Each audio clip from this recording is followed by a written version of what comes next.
actions. The Kalenjin people, our brothers and sisters from the Kalenjin community have been affected. Their lives have been affected. And how have they been affected? Just take a look. Sasa kuwa mkale ni ngumu. Sasa kufanya biashara na mtu ni hard sana. The moment unataja una bargain kitu kidogo unasema sasa una bargain na serikali ni yenu. Unashindwa kwani serikali inakusaidia na nini? Sasa hata kuangelesha msichana the moment anajua wewe ni mkale anaona uaminiki. Hakuna mtu anataka kufanya biashara na wewe anaona wewe ni mwizi. Unaenda kuomba kazi mtu akufanya interview anakukumbusha ati Ruto si ako na kampuni nyingi, so enda ujaribu kazi huko, unashindwa. Sisi wote tunachukia Ruto. Kwani mlikuwa mgeukia wakale na si wote bana tuko nini moja. Kama Ruto amewakosea ametukosea pia sisi. Hakuna siku yenye Ruto ameiba pesa akakuja kutupatia. Hakuna siku yenye Ruto amewadanganya akaambia wakale ukweli. Wote tunasafa. Do you think Chief Justice Martha Koome will survive the onslaught in 2025 coming from the senior bar? Because, to be honest, her position as the Kenya's Chief Justice is untenable. So do you think she should resign now to save the judiciary's image? Because, to be honest, a country cannot survive a corrupt judicial system. Just take a look. I think it's the beginning of a long journey that we want to undertake as both the senior bar and, former chairman of the Law Society. We have started the first step, to say that there's a problem in the justice sector. We are using the issue of title just as an example. I mean, it could apply to another case. It could apply to children's case. It could apply to a commercial matter. But I think Kenyans relate more to the issue of a title, and that's why we are giving it as an example. And I think the other thing we're saying is that let us collect this data of all this malfeasance, all this corruption, all this. Once we have this data, the next logical steps, I think we will share with Kenyans on how we'll move forward. But this is the baby step we are taking today, and I think this is the foundation that we recognize as former chairman of Law Society and lawyers who have practiced, for so many years, that we are at a critical juncture. I mean, there is a big problem facing our judiciary. I mean, there is impunity, there is corruption, all these issues. A TikToker by the name of Pedro Skill 021, he came out and urged the former Prime Minister of Kenya, Raila Amolo Odinga, to withdraw his ODM members from the current government. Raila Amolo Odinga, that tough statement you have given to Kenya Kwanza government against the abduction of young Kenyan youths who are frustrated with Kenya Kwanza government is very welcome, but it's not enough. You must also withdraw your members of ODM from the cabinet. You are the one who seconded those members to government, to the cabinet, after the Gen Zs were just very close to sending Kenya Kwanza government home. You saved them. And now you're telling us that this government is primitive. You told us in 2022 that this government is illegitimate and they must go home. But when the Gen Zs started protesting for the finance bill 2024, you saved them. You saved the government. We know that the government is scared, dead scared by the Gen Zs. The Gen Zs have a brain, but this government is scared of brains.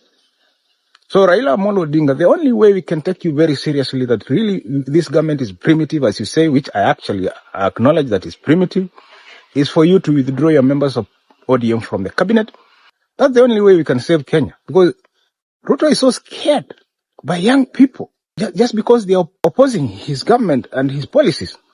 But Ruto opposed Uhuru's policies for 4 straight years, picking young people from the streets and taking them to undisclosed places. It's worrying. So if this really happens and Raila Amolo Odinga withdraws his ODM members from the current government, who will come and save President William Ruto? Listen to this. To the butcher of Sugoi, William Ruto, nothing will save you. Not a retired dying president. Not skunks like Mbadi. Not corrupt COVID-19 billionaires like Kagwe. Not drug dealers like Hassan Joho and Kabogo. Not corrupt leaders like Lee Kinyanjui. Not a retired conman called Raila Odinga. Not surrogates and illiterates like Farouk Kibet and Oscar Sudi. Not the likes of useless idiots called MPs will save you. Kenyans have said no. No to corruption. No to incompetency. No to mass abductions. No to illegitimacy. William Samuel Ruto, you either resign or we will topple you up altogether. Viva! A true patriot will hold the government accountable because a true patriot loves the country and they want to see the country moving forward. So to all those politicians out there, to our president, it is also good to be criticized. It's also good to be corrected by the people of Kenya. Yani William Ruto, mmeshindwa kuongoza nchi. Unakuja kupigana na vijana hapa nje. Nani alikwambia ukiwa kiongozi hauwezi tukanwa na watu? Nani alikwambia ukiwa kiongozi hata kuwe mzuri aje hautakuwa na maadui wako? Nani alikwambia ukiwa kiongozi hautaongoza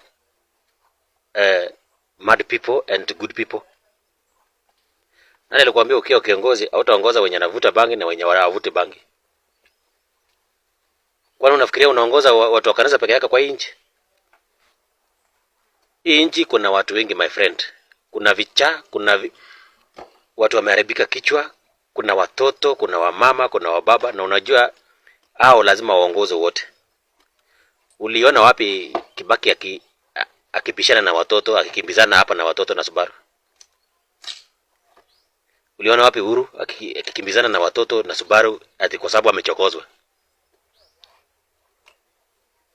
Yani if you argue with a fool, you are the most fool.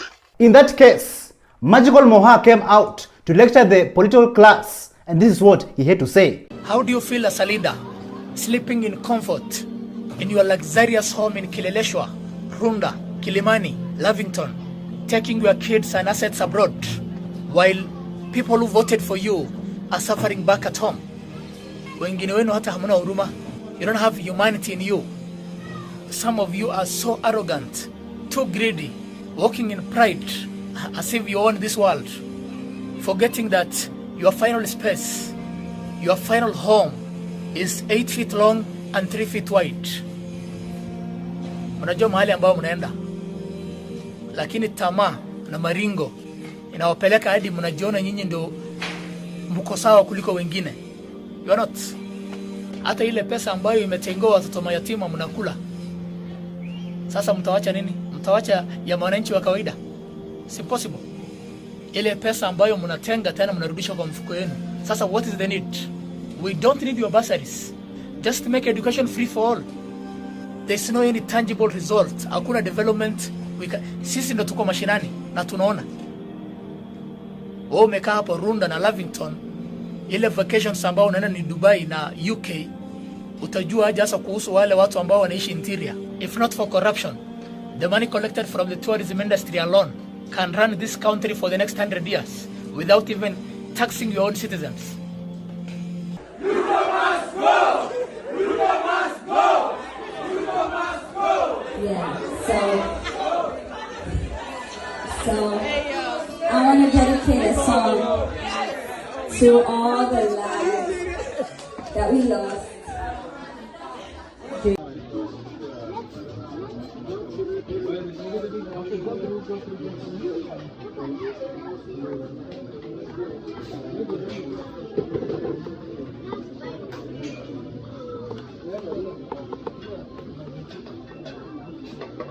Thank you so much for joining us on today's show. I'm your host, Elvis Derry. See you in the next one. Bye-bye.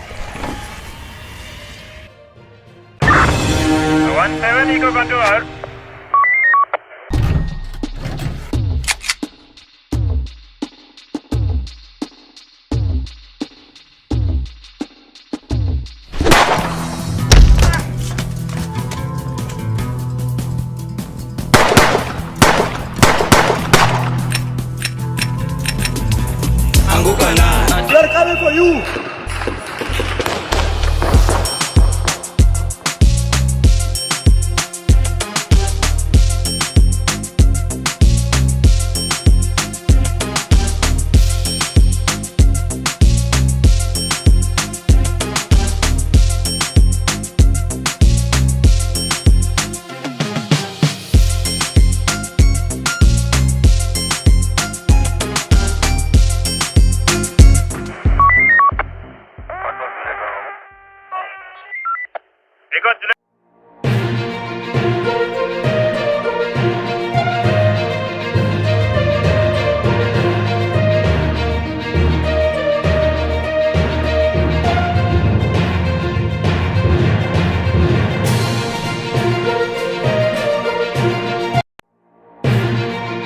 from 2 men arrested for selling dog meat. Hata hivyo polisi waliokoa na kuwapeleka hadi katika kituo cha polisi cha Narok Central. To house help collaboration with thugs. Is this true? He was expelled from the University of Nairobi for raping a second year's lady. Where are the children rights activists? We are coming for you.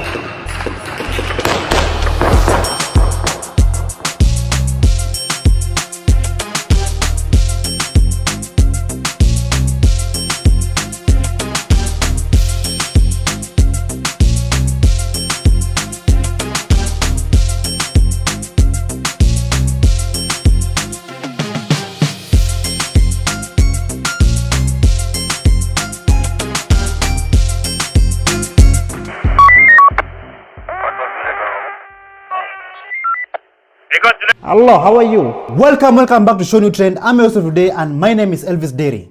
In Africa, instead of our children going to school to study and get the best education and have the best future, they are forced into slavery. In Congo, more than 40,000 children are forced to mine cobalt in Katanga province alone.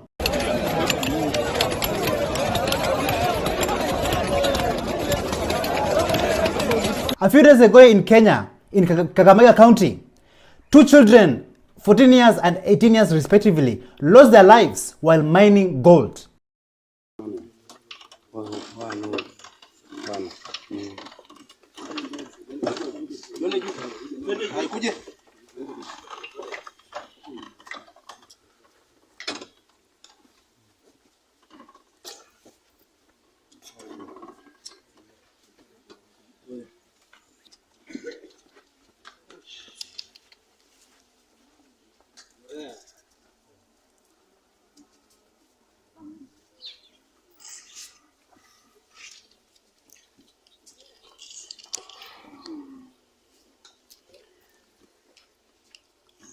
Is this the future that you want for our children?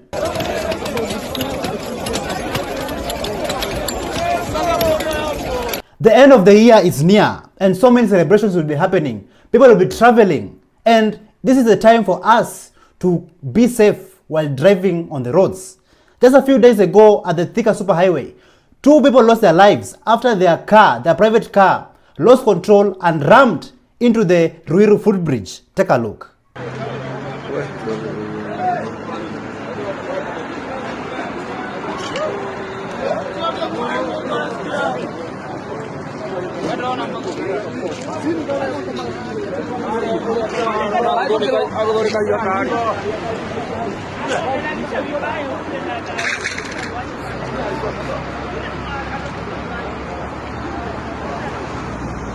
And that's not all. Another man is here to ditch his car after he rammed through an electric pole and also on someone's shop. Kijana ni kama alimwambia chana anafuta bangi, lakini mara yake ya kwanza akakuja akaharibu gari yenyewe hapa na akatoroka. Hii gari amebeba sitima, watu wote anaona. Hii imevunjwa ni yako? Wallahi. Sini ile ice cream mama. Oh. Gari iko amebeba sitima, kila mtu shuhudia. Sitima amebeba gari. So for many of those who will be traveling these coming holidays, these coming celebrations, the end of the year, may you all be safe. Drive safely.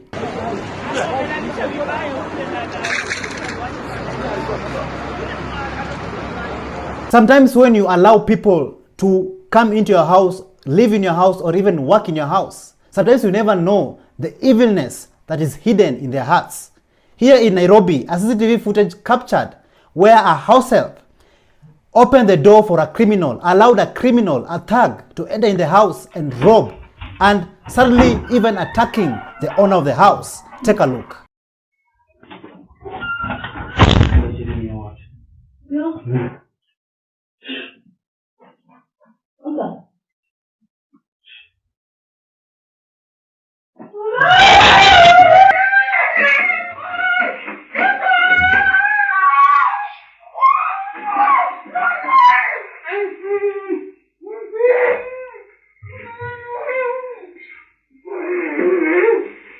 Back in the day when Babu Owino was still at the University of Nairobi, he revealed a very shocking information to the people.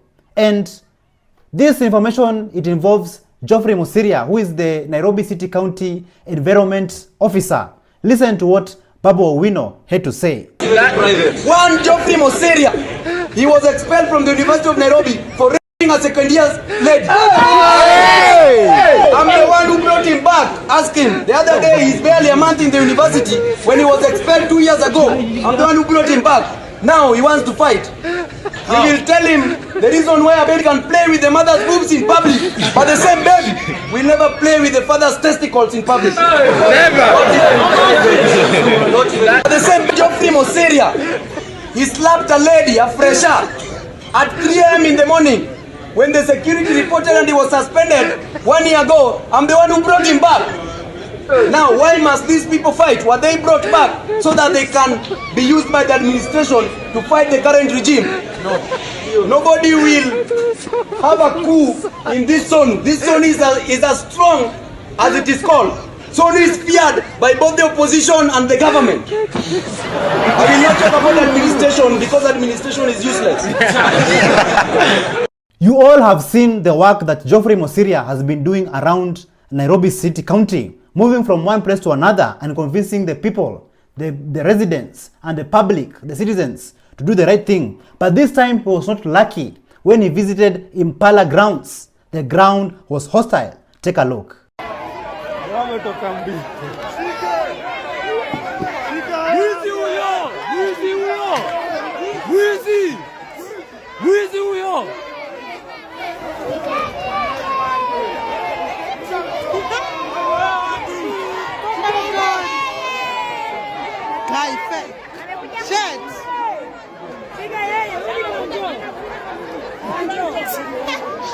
I've captured that.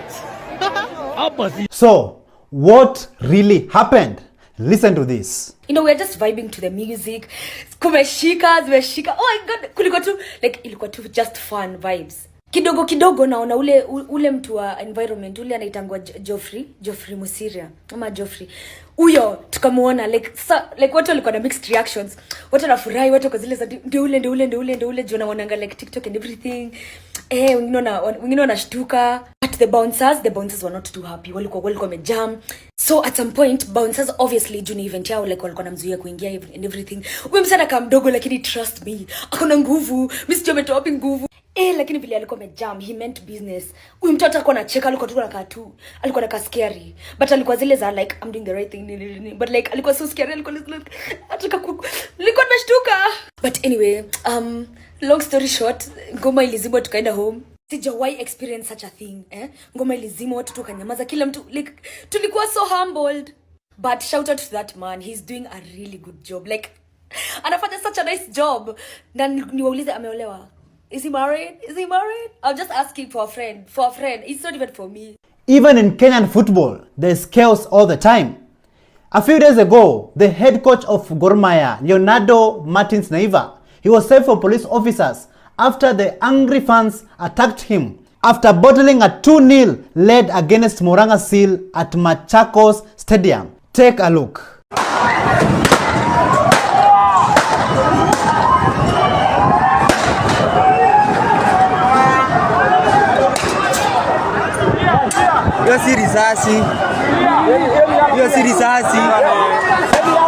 Apart from the chaos that is happening around Kenya, also Kenyans are representing internationally. They're representing worldwide. A Kenyan born by the name of Hulda Momanyi, not Huda, but Hulda Momanyi. She won the Minnesota House of Representatives seat. All right, this is what I'm going to say right here. It is official. We have, for the first time in history, for the first time in Minnesota, for the first time in the United States, Congresswoman Hulda History, DSO, this is the DHA. Come on, people, I hear you music. Give me that music.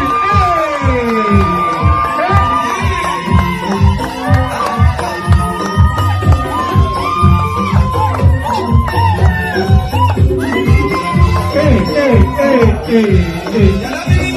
Come on, move it a little bit. I can't hear you.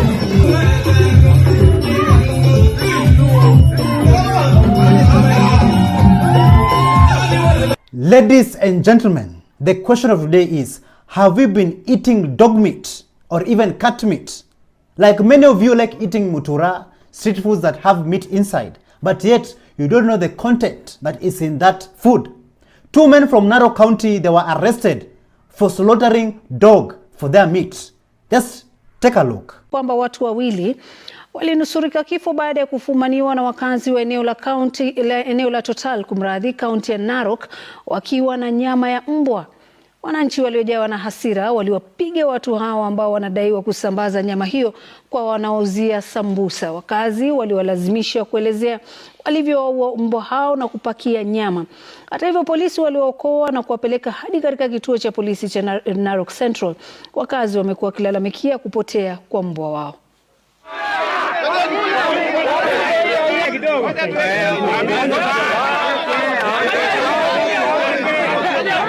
Kila siku bwana tunakula mutura. Kwanza mimi ni customer mkubwa sana na anashangaa bwana, hii mbwa ni tamu, ni kama wanaongeza kachumbari, sijui wanaongeza nini. Kila mahali kunauzwa mutura na hata hakuna butchery. Tunashangaa tunakula nyama gani? Mbwa yangu ilipotea na niyo kubwa sana ya red na ilipotea juzi. Kumbe ndio wanakuwa wamekatakata wanatuletea hapa kwa butchery tunakula. Kama mimi nimekuwa nikikula nyama sana. Nadhani hata jana nimekula hiyo mutura ya hiyo mbwa. Hata sisi wanabiashara wenye wanauza substitute kama omena, samaki, saizi hatuna biashara mzuri kwa sababu hata sisi bei yetu tunapungua because tunajaribu ku catch up na market yao pia. Sasa yenye tungeomba the Kenya Meat Authority tafadhali itilie maanani nyama zenye wanabuchari wanauza na pia waangalie mazingira hizo nyama.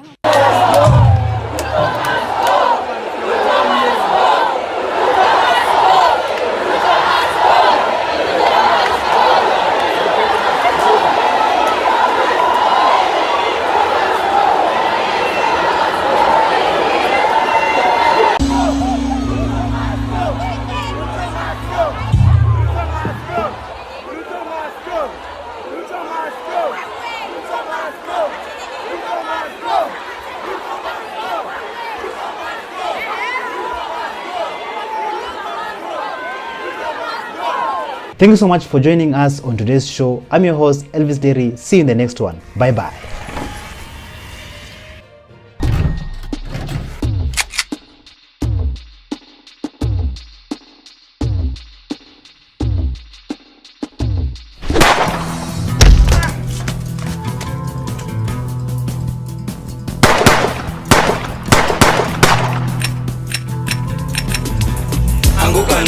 We are coming for you.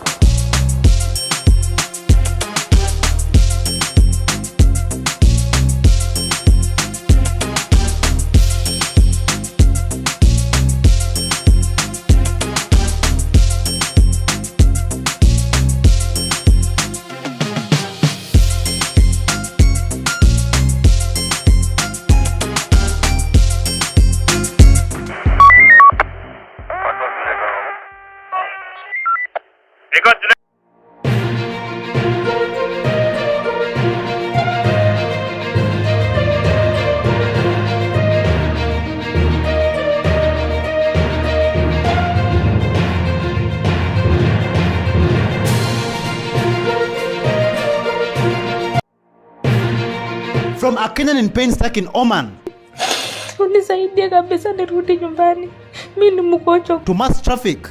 Sahi kumeshikana, nobody, we can't move. Is there job opportunities? What they are doing ni to make sure we beg from them. Unaenda kwa ofisi ya MCA. What's here for business? Kuongea ukweli tumesurvive na neema ya Mungu. Si venye unasemanga ati Anguka na. Parliament, we are coming. We are coming for you. We are coming for you.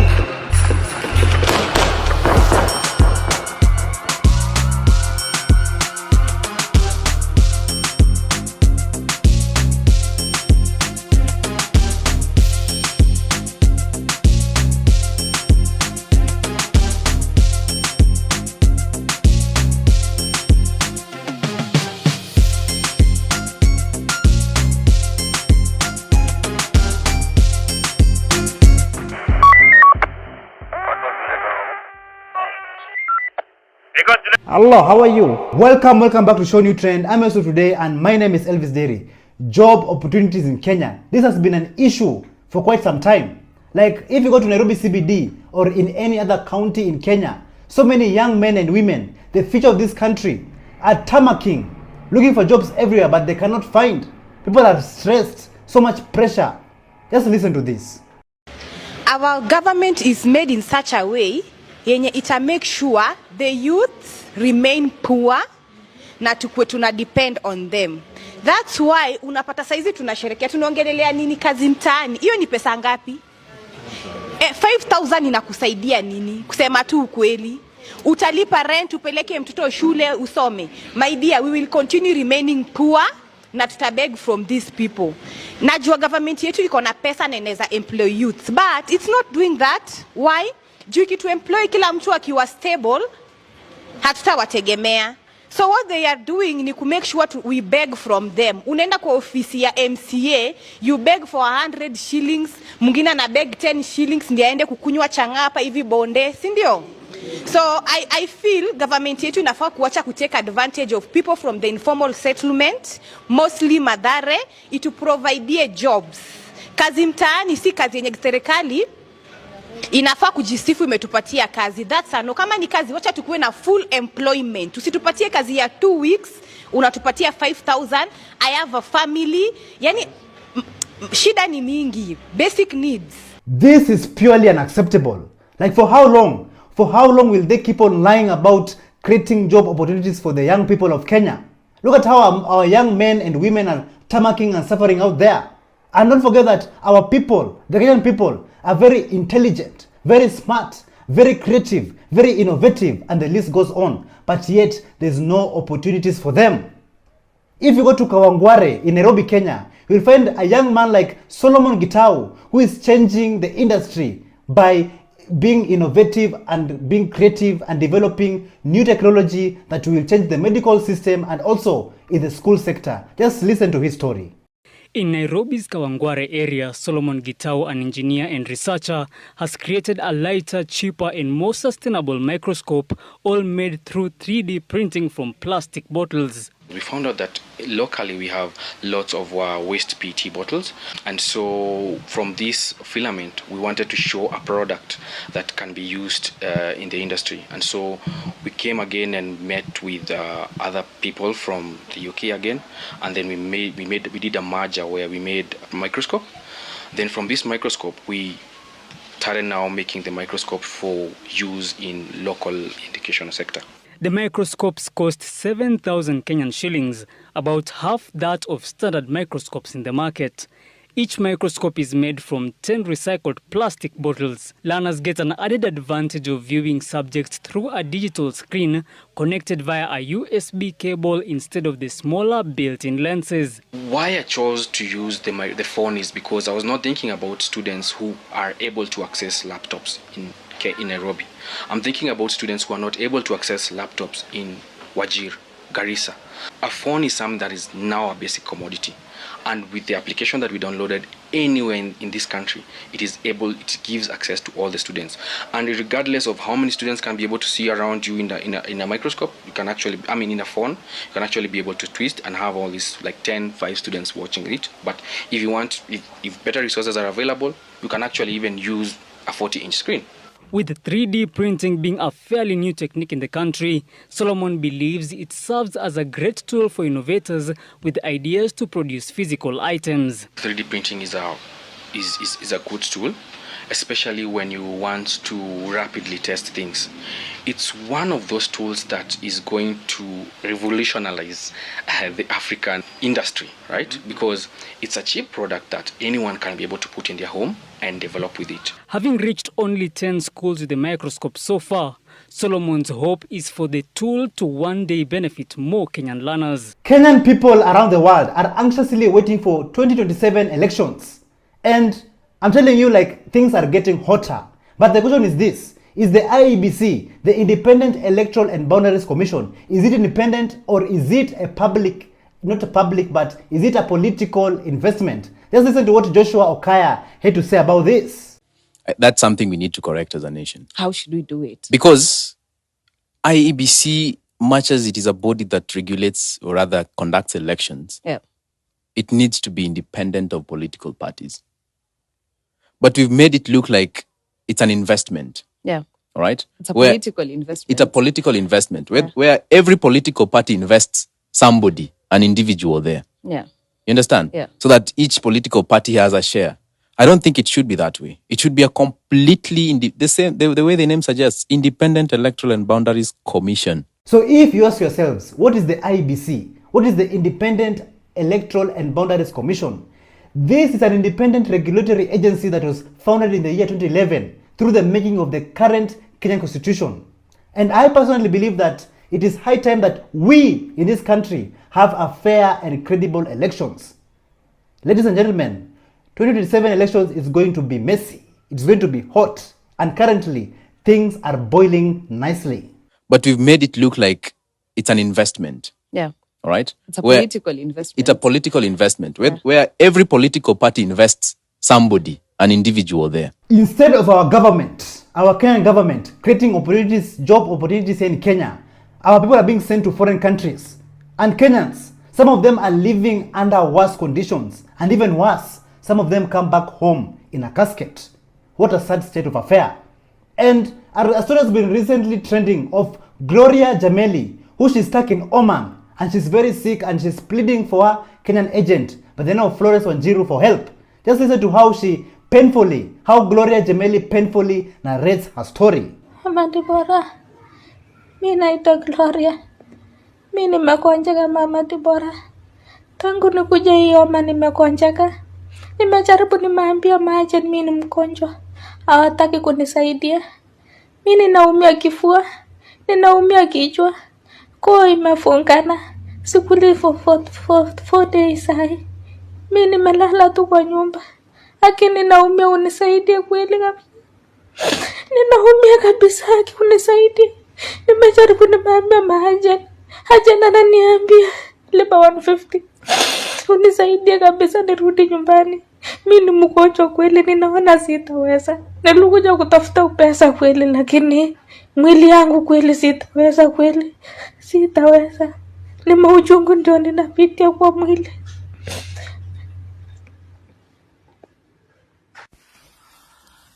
Hi family, this is the Luck Mom here. Devolution is my name. I'm an ex-housemaid of Saudi Arabia. I create awareness on what happens in the Middle East, and I do help those domestic workers who are stuck in the Middle East. If you are facing any challenge, you can just reach me out. My number is on my bio. Guys, you've heard, huyu msichana anaitwa Gloria Jamel. Gloria Jamel ndio mmeona analia ako mgonjwa. This is totally heartbreaking. Like, where are we heading to as a country, Kenyans? Like, instead of creating a safe haven for all people here in Kenya, they're being sent to foreign countries to go and die there, to go and be humiliated and to suffer in foreign countries. Have you seen how our own Africans, our people, are being forcefully deported from the Middle East at gunpoint? Just take a look at this video. Sir!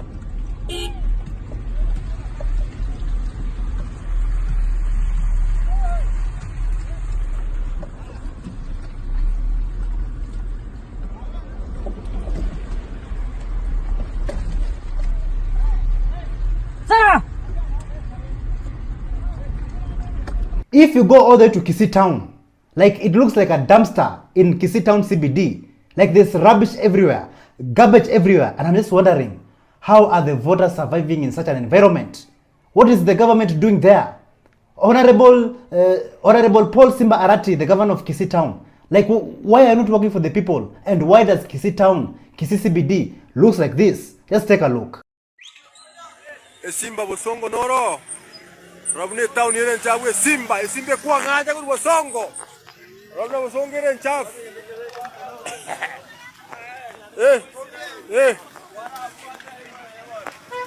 Simba anganye Simba tima tia mareke ba motika Robne Bosongo here in Chawe tata gaki. Aki Bosongo. Aki Simba mareka ako tika tai bueka gaki town inga kiere ga Simba rati. Simba wakirora, Simba wakirora, rora, urutayo kokonya Bosongo.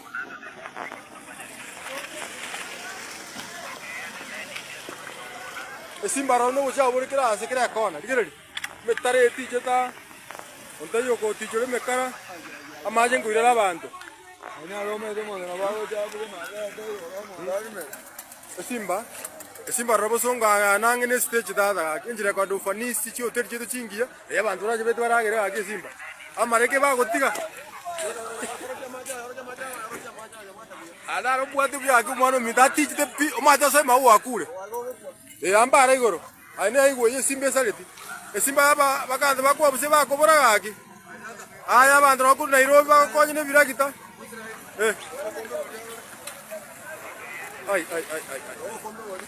As we fight for good governance, better governance, and a better future for this country, we are always faced with new challenges every day. A journalist by the name of Noah Kepkemboi has exposed the scandal, the corruption scandal in the KRA, that is the Kenya Revenue Authority. Just listen to what he had to say. Now let's talk corruption within the Kenya Revenue Authority. This touches the agency itself and the people working within the agency. Now, in the first quarter of this financial year, so between July, August, and September, the Kenya Revenue Authority had to dismiss or fire 25 of its employees because of matters to do with graft. They call it summary dismissal, where you are actually immediately terminated from employment. 25 of them. Remember, Kenya Revenue Authority has over 8,000 employees across the country. So 25 is the numbers for the first quarter, but even bigger issue because last year they did what they call actually a lifestyle audit. They did 41 lifestyle audits, and guess how much was recovered from the lifestyle audit of some of its team members? 549 million shillings. Means graft is rife within the organization. So, human resource within Kenya Revenue Authority is critical, but systems have to be put in place to counter this. So, KRA says that it has a platform called iWhistle, where it is a web-based platform. People can report anonymously, the public, issues to do with corruption and tax evasion. And through this particular instrument, in the last financial year, they're able to recover 4.22 billion shillings.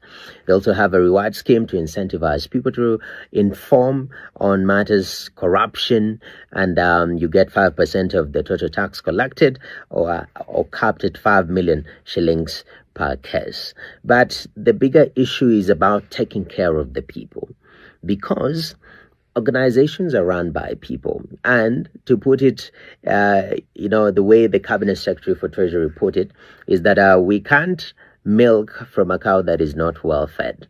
He said this actually. We must feed this cow. I said it at my vetting interview, that this cow is not properly fed, yet we want to milk the cow. And to be able to take care of the KRA staff, he says that if we are able to take care of the staff, then cases of graft within the organization will be tackled. How do you expect someone to collect money and bring to you when he has a child or she has a sick child in hospital? It's not possible. And how does he plan to do that? Is to increase budgetary allocation to the Kenya Revenue Authority at a minimum of a 30% increase in the next financial year, according to CS Mbadi. We must increase the budget of KRA with not less than 30% in this coming financial year. Now, from where you said, do you think when KRA staff are remunerated better or they're paid better, do you think this will reduce cases of graft within the organization? Corruption, corruption, corruption. Like, for how long will we keep on talking about corruption in this country? For how long will they keep on stealing from the voters, stealing from the Kenyan people? For how long? Like, people are tired. People are fighting for accountability, but there's no accountability. And the same politicians are still being given jobs, being given seats in new offices. And yet, they still have corruption scandals, corruption cases from the past. Like, almost all the politicians in the government, they have corruption cases. Just listen to this. Why is it that Kipchumba Murkomen keeps being shifted from one ministry into another? Like in 1 year, this is going to become like the third office is occupying as a cabinet secretary. And that tells you one thing. Either he's a very big hard worker or he's a very big failure that now he has to be given multiple chances to prove himself. which is very interesting because I'm just thinking, he didn't do so well when he was the transport minister. That's why we had the Adani deal, and that's where we had the problem that has faced Kenyans for a very long time. It's been like infighting. It has caused a lot of division. It has even caused the division to the point where the former deputy president was actually dismissed. And he went to the sports ministry and we lost it. We lost a very important tournament to Rwanda. And it begs the question, what is he going to do different in a docket that is very critical to the government of Kenya? I don't know who advises the president, but here we are. Of course, he's going to be approved by the parliament. I don't even understand why the president keeps on choosing him. And reshuffling doesn't mean that it's going to work. It just means you have a problem that is ongoing that you can't really find a solution to. That's exactly what is happening. It means even the people who have been moved around, like Ababu na Mwamba, it means he's not working. That's why he's being moved to the UN and like somewhere very, very dormant. And that's a problem because whoever is advising our president is not really getting the point. The people that have been chosen, I still don't understand why Murkomen is getting such a serious cabinet ministry. That guy is not a performer. Clearly, he doesn't perform. But I think because of his friendship and his affiliation with the president still keeps on choosing him, keeps on making the same mistake. He's not listening to Kenyans, to the government. I think what you're doing is solidifying the opposition. And the opposition here is the people of Kenya. The people of Kenya are going to be more opposed to this government than they were before. Because you are you're just making mistakes after mistakes after mistakes. It doesn't even make sense. It doesn't make sense. And the more you make mistakes, the more you're getting more opposition. The opposition is now the people of Kenya. So my question is, how long will we keep on making the same mistakes? How long will the voters keep on voting for the same people who are stealing from them? The same people, even I don't want to call them politicians, the same people who have corruption cases and scandals from the past, and they keep on growing. For how long? Just take a look at this video of Onesimus Kipchumba Murkomen, the cabinet secretary of Kenya, who is crying like a small baby after getting a small scratch. Take a look.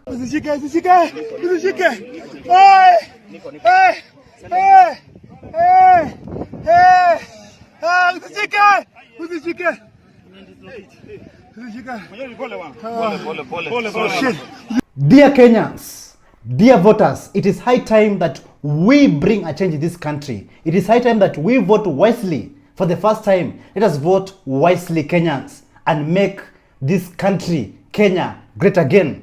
In Nyeri Town, the residents in Nyeri Town decided to inject after they heckled a member of parliament by the name of Danka Madenge. And do you know what they were saying? They were chanting, Mwizi, Mwizi, Mwizi. Just take a look.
To all the Nyeri Town residents, I salute you. Viva Nyeri Town's residents, viva. Keep on injecting and keep on fighting for good governance and accountability in Nyeri Town. On live TV, one man decided to inject, and he said that the president of Kenya has hidden lots and lots of cash. Just listen to what this man had to say. Naitwa Salim Ganga. Ile kitu ambayo nataka kuambia Wakenya ni kwamba pesa zimefichwa na Kasungu. Kwa sababu kitu ya kwanza Wakenya walikosea mahesabu, kuchukua mtu asiyojua anafanya nini. Mimi najua Kasongo, ule wimbo ule. Kasongo ni upi? Kuna mzee ambaye sasa kwa siku hizi anaitwa Kasongo. Kwa ufupi kiongozi ambaye ni wa nchi hii ndiye mwenyewe haelewi, ndiposa watu wako katika matatizo ya juu, kwa sababu wale ambao wameajiliwa wanapata asilimia 46 ya mshahara yao inaenda kwa tax, na hakuna chochote ambacho kinafanyika. Kenya imerudi hali mbaya kiwango kwamba hatujai kuwa tangu mwaka 63, kwa sababu ukiangalia Kenya imekuwa is a country of consumer, nchi ambayo hakuna chochote ambacho tunatengeneza Kenya, kwa sababu ya wale ambao tumeweka pale, ambaye tunasema kwamba kiongozi wao ni kama ile ambaye anaitwa Alibaba na waizi 40. Amekuwa kwanza yeye mwenyewe ni yeye na wakona tupu, ambaye hakuna kufikiria, wanafikiria kuhusu wananchi. Diposa ambaye sasa hii unaona tuko hapa hivi leo tarehe 18 ambaye ni Disemba, hakuna mtu anayeongea mambo ya kwenda Christmas, wale wa Kristo na wasio wa Kristo, kwa sababu hali si hali. Akijaribu kwenda nyumbani atarudi, na ajaribu kusema kaya hapa ni shida tu. Kwa hivyo tuko kwa hali ambaye haiwezi kuzungika, ila mtu Mwenyezi Mungu atusaidie kutoka kwa hii mikononi mwake dikteta Kasongo. Asante. Anasema kwamba ni Christmas lakini hawaje. Due to corruption cases in this country, corruption scandals every day, it has affected so many people. It has affected the lives of the Kenyan people. Business owners are crying and complaining that this year has not been a good year for them. Just listen to this resident from all the way from Nakuru, who she said that this year has not been a good year for her business. Ni biashara inafanyanga vizuri sana, especially msimu huu wa Krismasi, but kwa huu mwaka hata si Krismasi peke yake, kutoka mwanzo wa hii mwaka ama kutoka last year hapo haijakuwa ikifanya vizuri sana. Kuongea ukweli, tumesurvive na neema ya Mungu. Si venye unasemanga ati unapata pesa hadi unaweza kufanya vitu zingine. Imefika pahali unafanya kazi ya hand to mouth, juu biashara ziko chini. Kama saizi ni Krismasi, salons zinakuanga zimejaa, zinakuanga zimefurika, hadi bookings hauwezi pata bookings in between December. But as for now, unapata hata mnamalizia mteja mmoja, mnakaa chini, mnangojea mwingine. So kuongea ukweli, watu hawana pesa. Si ati hawataki hiyo urembo. Utapata hata mteja anakuambia nataka kutengenezwa but sina hiyo pesa. Unaweza kuja kunifanyia na credit. Si ati hataki, hana hiyo desire ya kufanyiwa hiyo service, but ni pesa hana. Labda umelazimika kupunguza bei ili kuweza kuwaleta wale wateja wako karibu. Yes, inabidi sasa upunguze bei, upeane offers, vitu kama offers ndio wateja waweze kukuja. Haya, saa zingine hata inalazimika we mwenyewe unapigia mteja one by one kuwauliza umepotea aje. Mtu anakuambia hata siku nakataa kukuja kutengenezwa, ni pesa sina. It looks like this Christmas season, this holiday season, so many Kenyans around the world will be celebrating Christmas under depression. So what is there to celebrate even this year? We're only going to Christ to cry, to lift this burden, lift this cup off my shoulder, just like Jesus cried to the Lord. Lift this burden of Kenya Kwanza and William Ruto off our shoulders.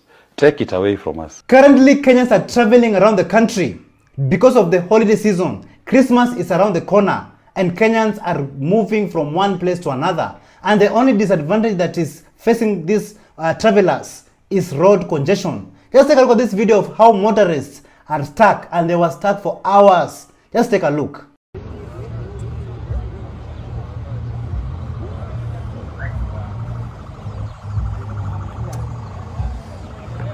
I think Kenyans, you are the most indisciplined people in the whole world. I mean, look at this. This is Nakuru Nairobi highway. Watu wameoverlap, saa hii kumeshikana, we can't move. Maimayu imeshikana. Hapa, so kama unatoka Nairobi unaenda route ya Nakuru, baki Nairobi hautapenya. Kama unatoka Nairobi unaenda Kisii, Maimayu haipitiki. It's a total snarl up, baki ni Nairobi. Wacha sisi wenye tumeenda tuende. Tumetosha wa kuenda sasa up country, tumetosha. Okay, this is Nairobi Nakuru highway. Kama you are planning to kuja kupita hii njia kwenda Nakuru ama on way from Nakuru to Nairobi, this is how it looks. Haya, na Narok pia, Narok kwanza imeanzia pale kwa highway ukiingia. Hiyo ndio unasikia imeshikana kutoka jana. So please If you can find another alternative size, just use a plane.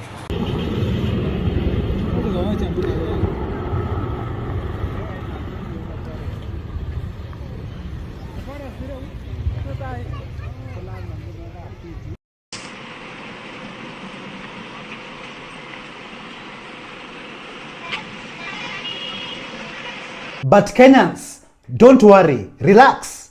The President of Kenya has promised us that the roads that are supposed to be built this year and finished this year will be finished by January next year, 2025. Mukirudi Januari, tumutaenda Christmas.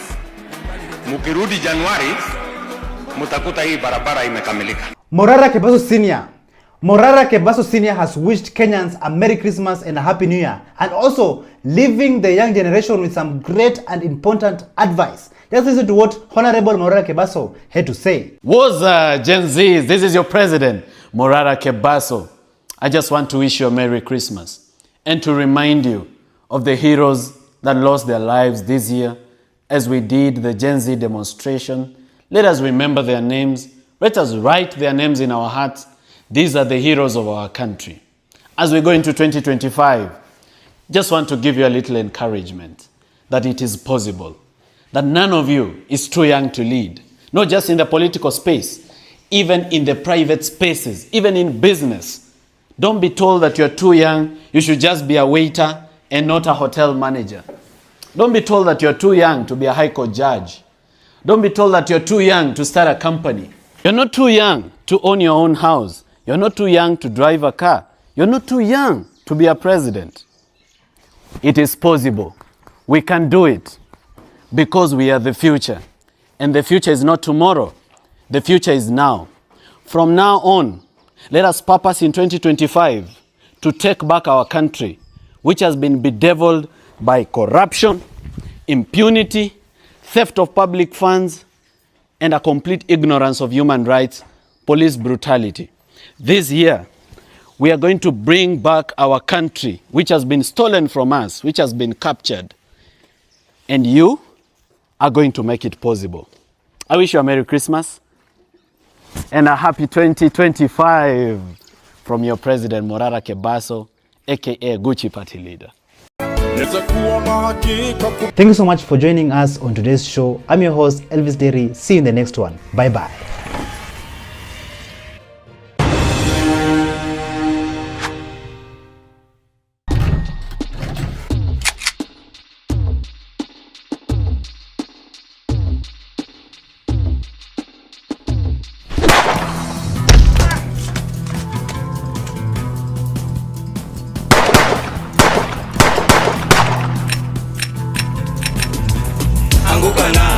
Parliament, we are coming. We are coming for you. We are coming for you.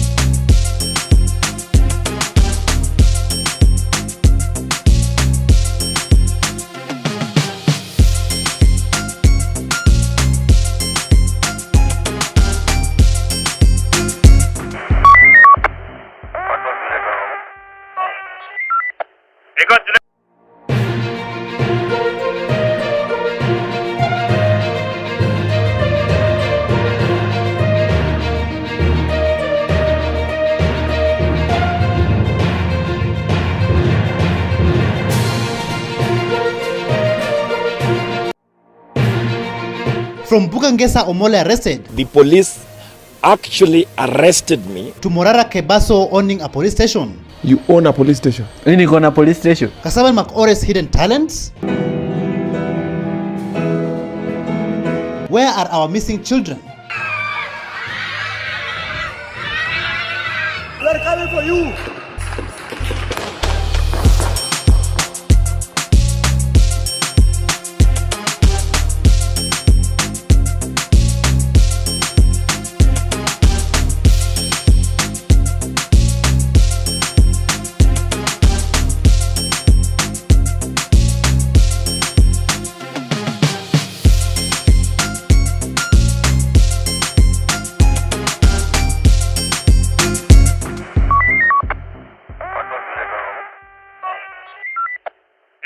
Hello, how are you? Welcome to ShowNewTrend. I'm your host of today and my name is Elvis K. Recently, the world has witnessed quite a number of fire cases in Kenyan schools. Some of the children lost their lives while some of them went missing. Our Kenyan brother here has decided to demand for answers. Listen to this. Wakenya, the biggest mistake tutafanya ni history kikunywa maji kama tumekanyangia hivyo. Manze tupige nduru. Let's demand for answers from left, right and center. Hadi wa producer watoto, whether dead or alive, man. Sisi wote tuko na watoto shuleni bana. Hapana. Guys, pigeni makelele. Post on your status, za WhatsApp, za Facebook, za TikTok. Ask. Ulizeni watoto wako wapi, man. Guys, ask for these children. Tupewe watoto wetu. Musikanyangi story, please. That is the biggest mistake tutafanya. After all these fire incidents in schools, Ugandans decided to teach and train their children by conducting fire drills in their schools. Take a look at this.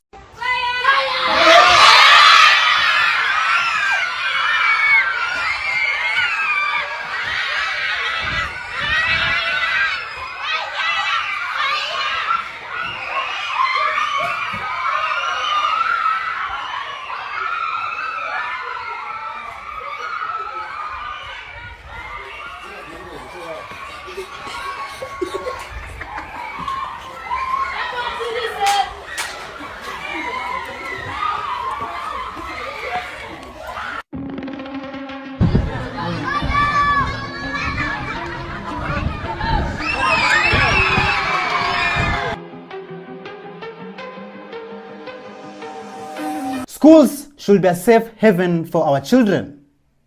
Bring back our children, and for those who lost their lives, may their souls rest in eternal peace.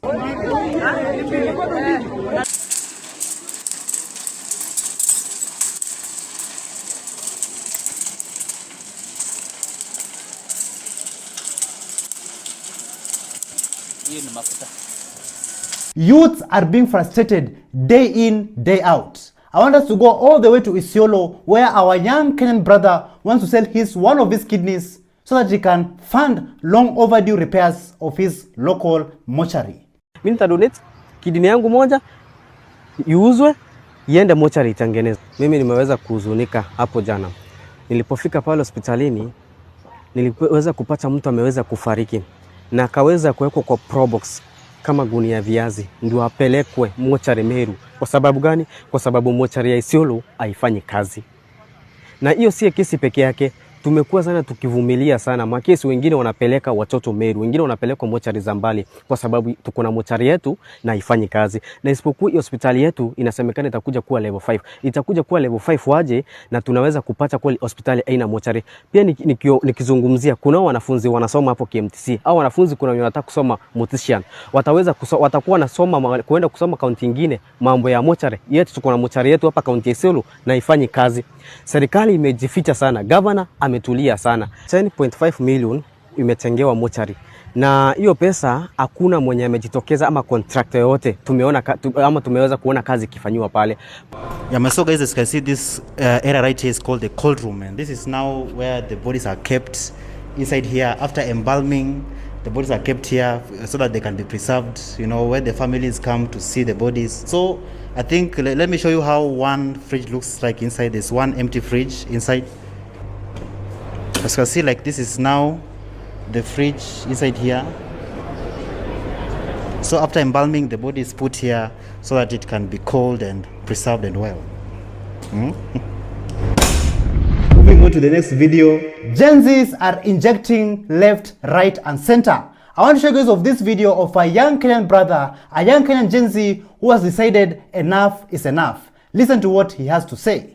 How can 70 students disappear from a school enye wamelala ndani ya dorm, then Gashago kona gadza kukuja on live television unaambia wazazi and the school community ati watoe students penye wako. Tuache kupimana manze, watu si wajinga bwana. We can't put a blind eye kwa kila kitu. Si kila kitu ni Githurai.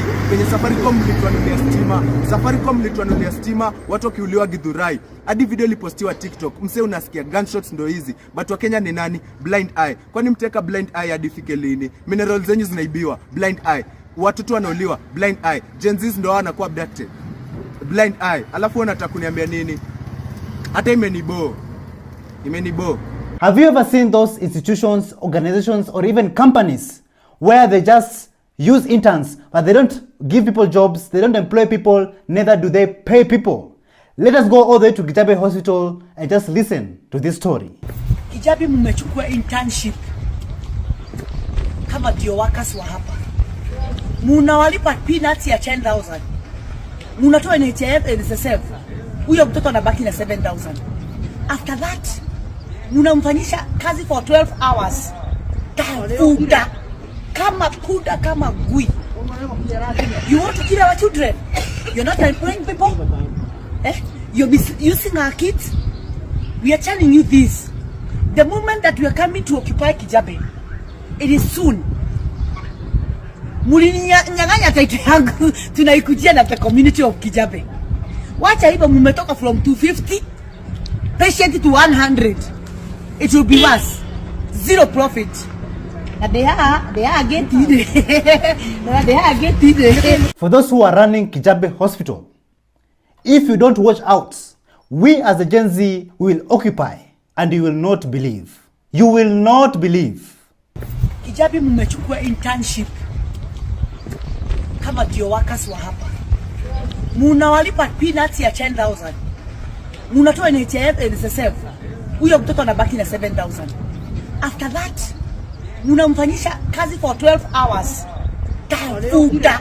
The National Chairperson and National Organizing Secretary of the Communist Party of Kenya, Buka Ngesa Omole, he was unfairly arrested at JKA while heading to Beijing for an important meeting.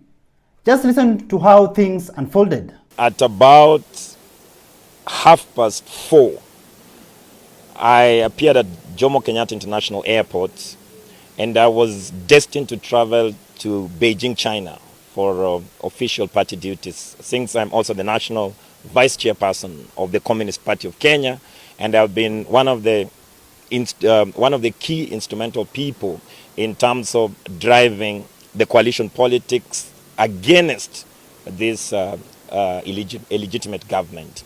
Now, it's also important that even though the police claim that they had a red flag to avoid me from traveling, it's also important to know that the police actually arrested me after the immigration officers had actually cleared me and my passport was stamped that I am ready to travel on Qatar Airways that was having a detour at Doha and then tomorrow to Beijing. Now, I was arrested inside the plane and I was told that the government agency that is looking for me is the DCI headquarters. Dadzia, nimenotinda olama. Bukangasa omole tashuo, dazai Kenya nelobi da feiji chang. Huzhao ta you, 现章也有。他在飞机里面准备要去中国北京做很重要的事，然后肯定警察逮捕他。肯尼亚人，我叫你们多少次？3次，3次。你觉得这个好不好吗？但是我就说从我心里来。同志们加油，同志们辛苦啦。Nonsense. It's important to note that the police has been on my case harassing me. And today when we were just at the Central Police Station, another delegation of the security forces are in my house breaking into it. Let us take a short break. We're gonna be right back. 元宵节快乐。元宵节快乐。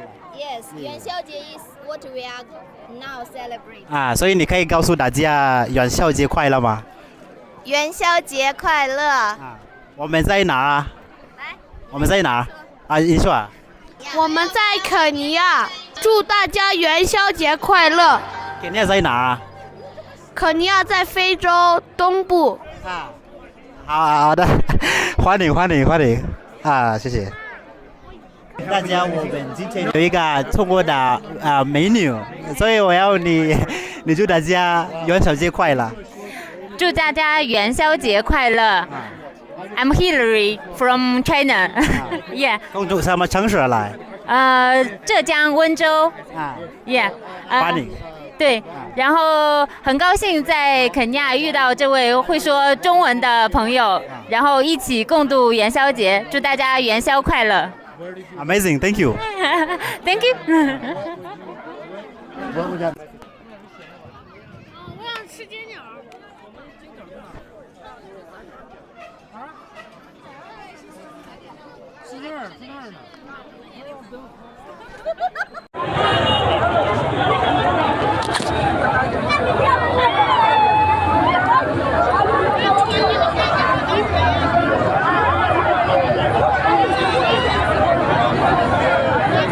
This man is awesome. Oh my god. Let's welcome Brusky Alvis Deli. On the last episode, I pronounced Morara Kebaso's name incorrectly, and some of you decided to correct me on the comments, and this is what some people had to say. Munda said that pronounce Kebaso and not Kabeso. Leave the wrong pronunciations to the foreigners' priests. Nina said that report properly, the name is Kebaso. Mercy W124 said that it is Kebaso and no Kabeso. Chieta. Really? Okay. Morara Kebaso owns a police station. He revealed this while he was in Oga Obina's live. Listen to this. Naitwa Githiru. Okay. I own a police station there. You own a police station? Mimi niko na police station. What do you mean? Acha nikupe story. Unaona Githiru? Yeah. Which is Nyeri town constituency. Yeah. Financial year 2018-2019. Kumejengwa police post hapo. Paka wa leo haina polisi. Na imepigwa rangi za polisi, iko na cell, iko na OB, iko na ofisi ya OCS, na iko mpaka na amari mali ya kuweka bunduki. Sasa nilienda tu nikaingia kwa OB, kwanza nikajikamata, nikajiingiza cell, alafu nikajiambia mabusu toka, nikatoka, ukajipia bond, nikajilipia bail, alafu nikajiappoint OCS. Githiru. Githiru. It's called Githiru. Wacha tuone hapa kama I'm getting the name correctly. Ni Githiru. Githiru Police Post Nyeri. Unajua leo DIG amekataa hata enda kotini paka akakuwa acting Inspector General. Instead of putting police officers in that station to protect the local community, they're just busy looting. Even this police officer got tired and just see what he went to do in the streets. Unaenda unaibia watu wewe. Wewe ni mwizi. Kwa nini unaibia gari wewe? Wewe ni mwizi. Wewe ni mwizi wewe. Wewe ni mwizi. Kwa nini unaitisha pesa? Unaitisha pesa kwa nini? Unavunja kioo kwa nini? Unalipa gari umbwa wewe. Unavunja kioo cha nini? Unavunja kioo cha nini bro? Msare. Achana Tumia buda. Unavunja kioo cha gari cha nini? Unavunja kioo cha nini? Ndio gari kalipa. Unavunja kioo cha nini? Unavunja kioo cha nini? Unavunja kioo cha nini? Buda. Unavunja kioo cha gari cha nini? Unavunja kioo cha nini? Is the Kenyan education system messed up? I show of this video of big bad ogre who decided to inject. Ana vitu watoto wanafundishwa China in case of fire.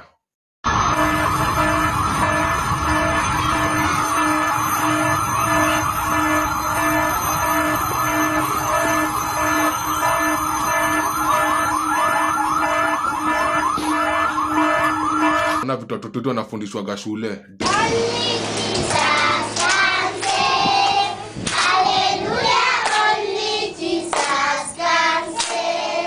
daily tunafunzwa tu maombi ni kama maombi is the answer. Nisikie, while sisi tuko busy tunaomba, the white man alikuja akachukua resources zote na sasa anatukopesha pesa na zile resources zetu ndio alitumia. It's about time to education, si kujua sijui thorax na abdomen na the longest river in Africa. It's about time to educate vitu zinasaidia, and it's about time to stand for the right things za kufunzwa shule. Sisi upuzi zote nafunzwa shule bro.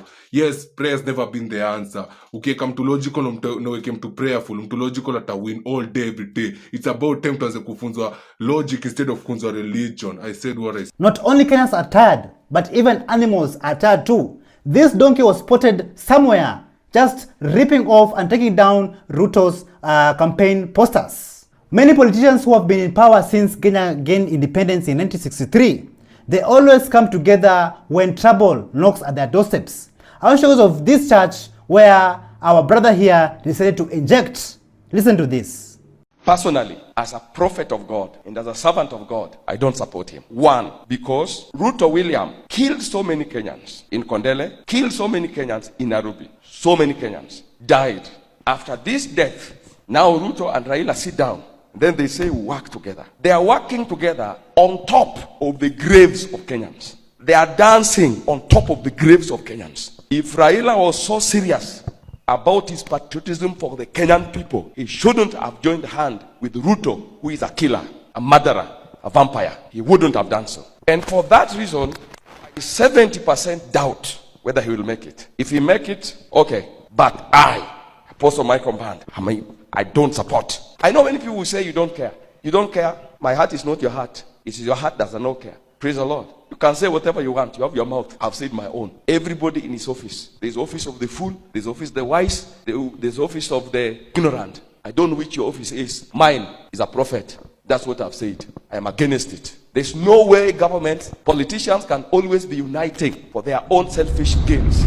This is not the first time that you're hearing about fire cases in schools. It has happened before and is currently happening now and is still happening. I'll show you of this video of our Kenyan brother who decided to inject and also open and enlighten Kenyans. Listen to what he had to say.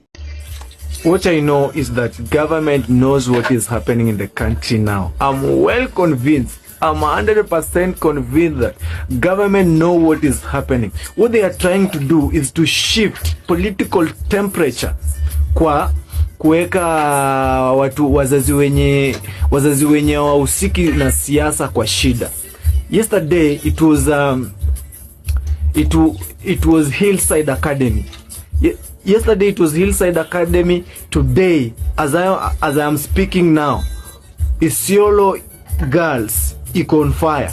So, do you want to say that government haijui kitu yoyote? Kwa nini mashule zinachomeka? Ama mnataka kusema that kuna msemo mwenye anatoa sacrifice? Hakuna sacrifice inatolewa. What the government is trying to do is to shift political temperature kwa kitu ingine, so that watu sasa waanze kuongelea mambo na shule kuchemuka. And you can remember there is a year pia washaifanya kitu kama hii. We all know a brother by the name of Samuel Macoure who has been injecting since day one. Ruto ni mwizi, ni wazimu wa ukweli. Ruto ni mwizi, ni wazimu wa ukweli. Ni wazimu wa ukweli. Ni wazimu wa ukweli. Ruto ni wazimu wa ukweli. Ni wazimu wa ukweli. And apart from him having a talent in singing, he also has a talent in playing instruments. Take a look at Samuel Macoure with some amazing vibes.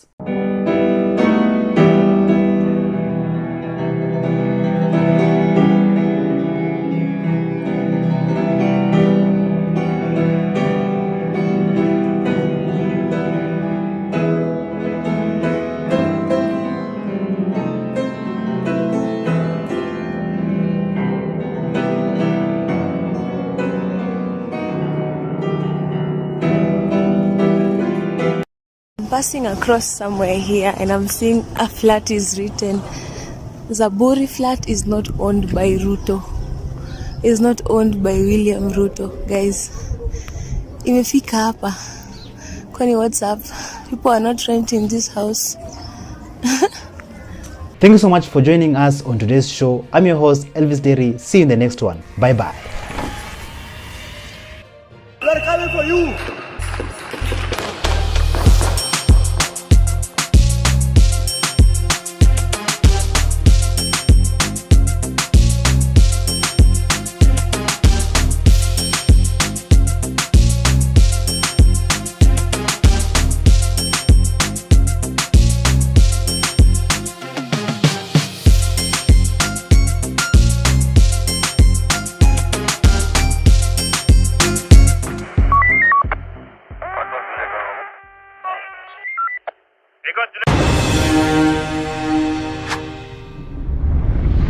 Oh, Elvis Day.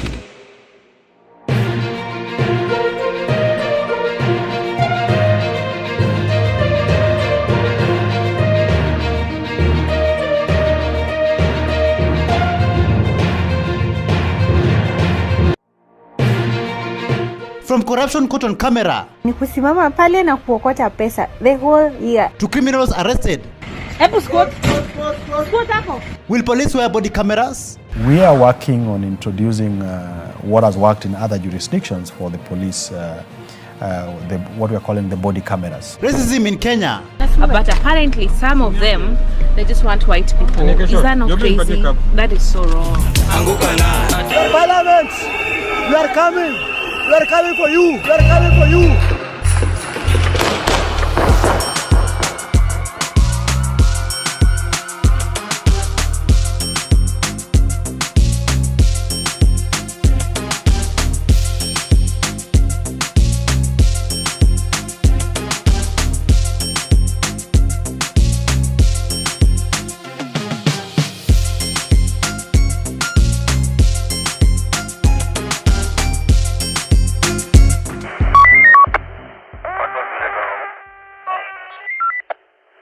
Hello, how are you?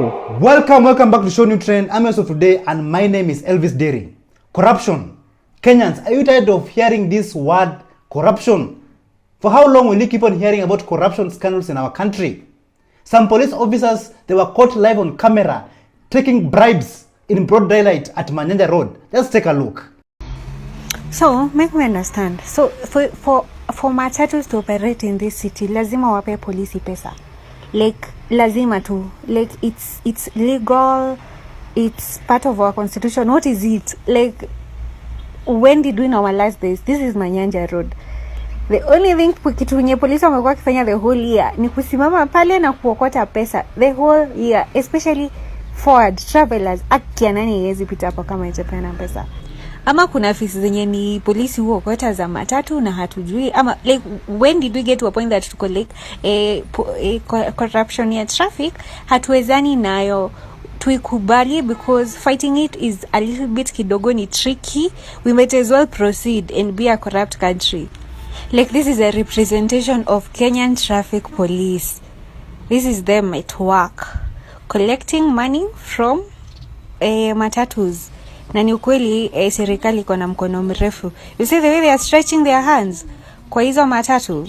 Yani ni biashara inaisha ya mbio, yani haraka tu mnanipea mkienda. Yo Kenya. Even though we have corrupt officers in our country, we still have officers out there, men and women in blue, who are doing the right thing, serving the Kenyan people with integrity, pure heart and respect. Like Afare Deno, he's not tarnishing the police force image, but he's actually doing the right thing. He found a family stuck outside at night, and he decided to help them unconditionally. Let's take a look at this video and see how things unfolded. Shile nini madam? Akoma vitu jo. Akoma vitu inabidi tumpeleke tukejani. Ni mama kwangu lakini amekata maji. Sisi mpaka mselingi huyu. Ukopoka nono mtoi. Mimi si yeye. Wewe amekata maji mpaka hatiwezi tembea. Mpaka namuuliza nani alimleta. Zange zimekana shi. Leo mlikuwa sherehe? Yeye mwenyewe ndo amejipeleka sherehe kivyake. Ndio ufikishe inga. Ndio nipata sasa. Ndio. Kisha kwenye tumetumishi kwa wote. Siku zote afande deni. Afande ni deni ndio. Kama kawa siku zote zote. As we fight corruption in our own country, we are also fighting crime among our people. Police officers from Mudangari police station have arrested 22 goons, criminals, allegedly hired from Gachie to invade land owned by the Teleposta pension scheme on Kingara Road in Lavington. Let's take a look at how things unfolded. Scott, kila mtu anashuka kiskoti. Huyu ni maganga. Hebu Scott. Scott hapo. Ile jamaa ni wewe. Huyu ni yangu, huyo ni wetu. Scott hapo. Wewe hizo vitu vingine toka, wewe tokeni hizo matalimbo zenyu na hizo vitu zenyu za kazi. Wewe ingia uchukue hizo vitu zenyu. Chukua hizo taarifa. Sasa kwa hiyo tusikie kesa maneno mengine yenye hakuna. Tafuta unga wapi? Tafuta unga, tunataka mimi nataka mniambie huyo mnini. Huyo ndo nataka tu.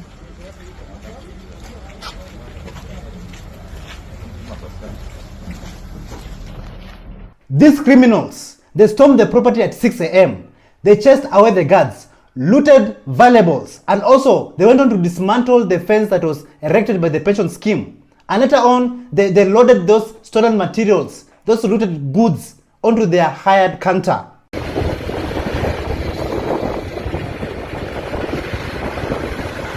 Hawa ndio wakora wanaiba usiku.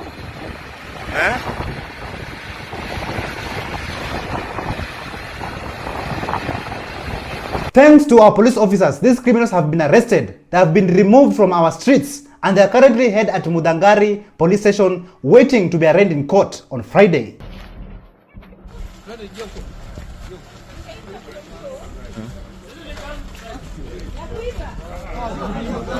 A comrade by the name of Kevin Ochieng Ogola, also a student leader at the Catholic University of East Africa, he went all the way to Milimani Law Courts and he courageously, without fear of contradiction, he injected and he asked the judiciary to suspend the new funding model. Just listen to what our comrade had to say. Thank you very much. My name is Kevin Ochieng Ogola.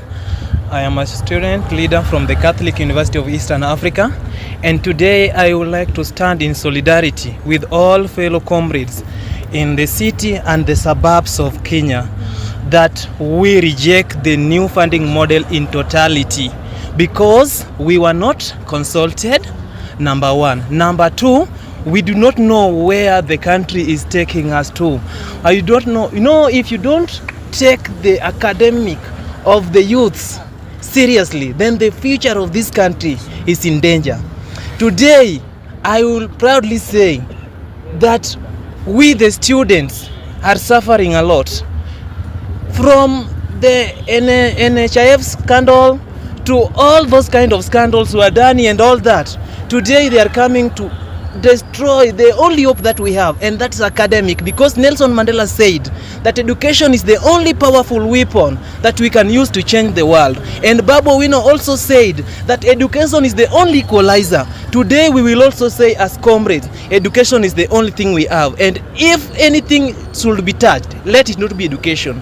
And we request that let us be respected and justice to be given to the fellow comrades. Thank you. Do you think it's high time that our police officers should start wearing body cams, just like countries like in the US? And do you think that this will be effective in fighting corruption in this country? Take a look at this. We are working on introducing what has worked in other jurisdictions for the police, what we are calling the body cameras. And in other jurisdictions, you find with the introduction of these body cameras, in most cases, you end up with a situation where actually the culprits are actually not even the police. Now, this is going to give us a very good opportunity where we are able to play out what is even the level of interaction. What has this person said or discussed with the police even before someone is charged, or either there is an assault or someone has been arrested. And for me, this is something that is going to be a big game changer, not just in helping us fight or curb corruption, but also to deal with other criminal elements or aspects of what we see on a day-to-day basis, particularly where the police are accused of not being good enforcers of law and order. We are currently going through a lot as a country, but I was shocked to find out that there's also racism that is taking place in our own country. A Kenyan content creator by the name of Miss Trudy, she went to courts and she was shocked to find out that some resource in courts are not allowing black people. Just listen to this. Everyone wants to talk about it. Everyone is shy, but you know me. So I have to talk about it. Apparently, I'm being told that here in the coast, some of these resorts are biased, so they don't allow black people to come in. Sure. And white people are allowed to come in. They just want, like this guy is saying, they went to the resort, but he doesn't want to be on camera, but these are his hands. He's saying that they went to a resort and then they refused to let them in because they are black. And then the people behind them were white. They let the white people go in, and then the black people were told not to go. And I'm like, what? That's ridiculous. This is our country. You can't do that to us in our country. But some of these resorts have policies. Like this resort here, I guess it's just their policy that people who go to the beach are people who live in the resort. But apparently some of them, they just want white people. Is that not crazy? That is so wrong. Have you ever had such an experience before? Please drop a comment and let us know. We cannot accept this in our own country, in our own motherland. Those resorts, they deserve greetings. We want to know all the names of those resorts that are practicing racism in our own country. I'm being told that here in the coast, some of these resorts are biased, so they don't allow black people to come in. Do you think that some people should be deplatformed? Those fake activists who they are portraying themselves as fighting for Kenyans, fighting for this country and being on the Kenyan side, at the same time they are cooperating with corrupt individuals in the government. Just listen to this. Okay, so I have an issue with a certain group of accounts, especially on Twitter. Okay, there's this group of accounts that became really popular during the protests, or more specifically during the June protests. Okay, and basically they became popular on the platform of advocating for justice and freedom. Okay, and for justice and freedom for all the people that had been murdered, and obviously whatever follows after that. Okay, so you find that most of these accounts, they go to a point now, they're now selling out their platforms to whitewash some funny politicians. Okay, not necessarily just the new accounts, there are even old accounts that are constantly, because if you'll notice that they, especially about this Murang'a Governor Kang'ata, man, accounts are online saying, oh, sijui he's built at sijui tarmac, sijui a dispensary.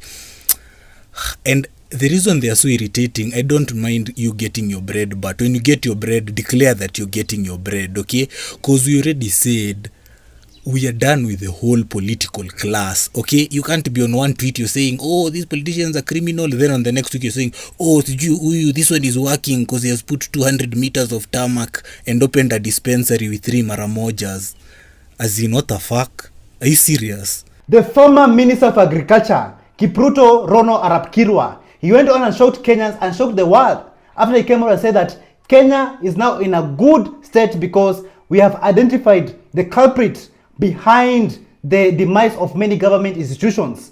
And he went on and said that the president of Kenya, he's a pathological liar, he's a dictator, micromanager, and also short-tempered. Just listen to this. Lie less. Lie less. Because the more you lie, the more you are hated. Why can't you tell him stop lying instead of saying lie less? Because the guy is a habitual liar. And when somebody is a pathological liar, you cannot stop him. So lie less. Number 2, we are happy he has been identified the way we have always known him. But the mistake I made even 3 years ago, going back to work with him, is because I thought he's now mature. He has interacted with many institutions, including getting to the level of deputy president. And for the first few months, we worked very well. Until I realized this guy will never stop lying. Then I walked away. Today I've been vindicated that he's a liar, micromanager, a dictator, short on temper. You realize the other day he was abusing his voters, that they are stupid. Yes, they could be stupid because they voted for him. He was saying they are evil. They could be evil because they voted evil into power. Saying, yes, they may be, was it Fepo Mbaya? Chafu. It was not Mbaya, Chafu. Yes, they could have that Fepo because he is the owner of exuding the power to influence society. So he has influenced us until we are also Pepo Chafu, kama yeye. Are you also faceless anarchists? Because in June they were profiled as faceless anarchists. Well, I don't know whether they were faceless or they were not able to decipher that this was anger emanating from inside. Kenyans, the government cannot have anti-people policies and expect Kenyans to be quiet. Expect me, Elvis Derry, to be quiet. The government should be able to handle criticism without arresting the criticizer or even abducting the criticizer. Being a critic is not a crime. Being a critic is part of being a patriot in a country. Just listen to this. Wanasiasa wa Kenya wamekuwa waki throw tantrums about being criticized, especially online. I want to say this. Kukuwa mzalendo, a big part of being a patriot is being an objective critic. Mwaka 1983, Chinua Achebe alikuwa ameandika essay refu sana inaitwa The Trouble with Nigeria. And I encourage everyone, tafadhali, tafuta hiyo essay uisome. Kuna mahali Achebe anaongelea mambo ya patriotism and he says a lot. But one of the things that stands out is this. He says, patriotism is an emotion of love directed by a critical intelligence. A true patriot will always demand the highest standards of his country and accept nothing but the best for and from his people. Alafu Achebe anaendelea anasema hivi, true patriotism is possible only when the people who rule and those under their power have a common and genuine goal of maintaining the dispensation under which the nation lives. Anaendelea anasema hivi, sikizeni vizuri.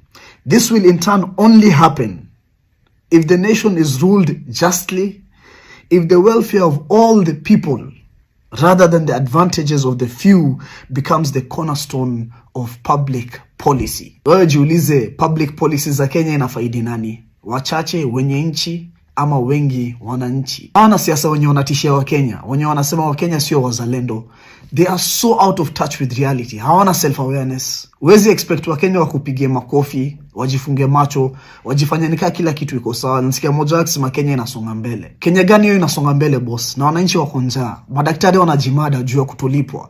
Hakuna usalama, hakuna kazi.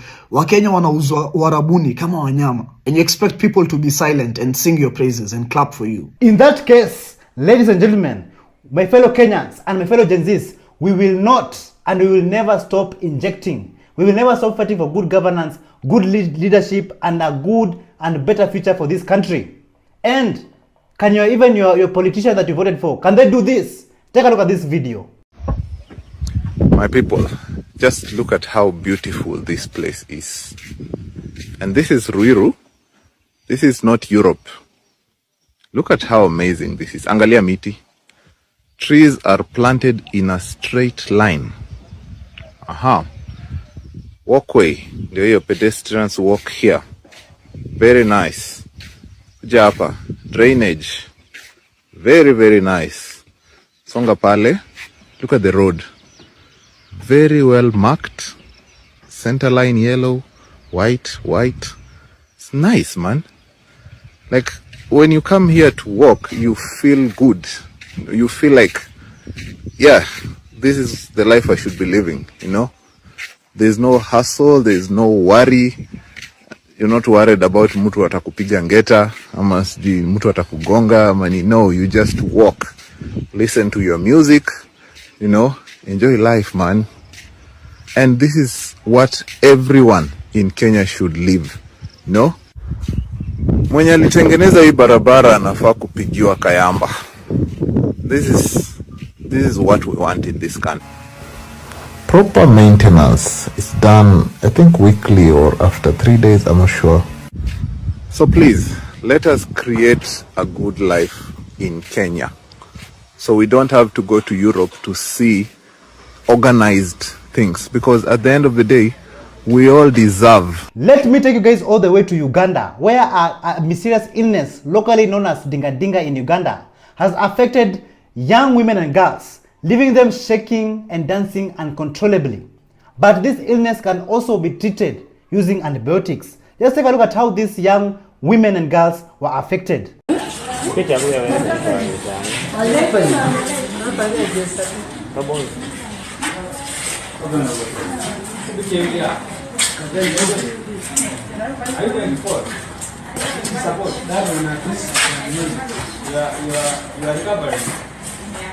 It has just started. Hey,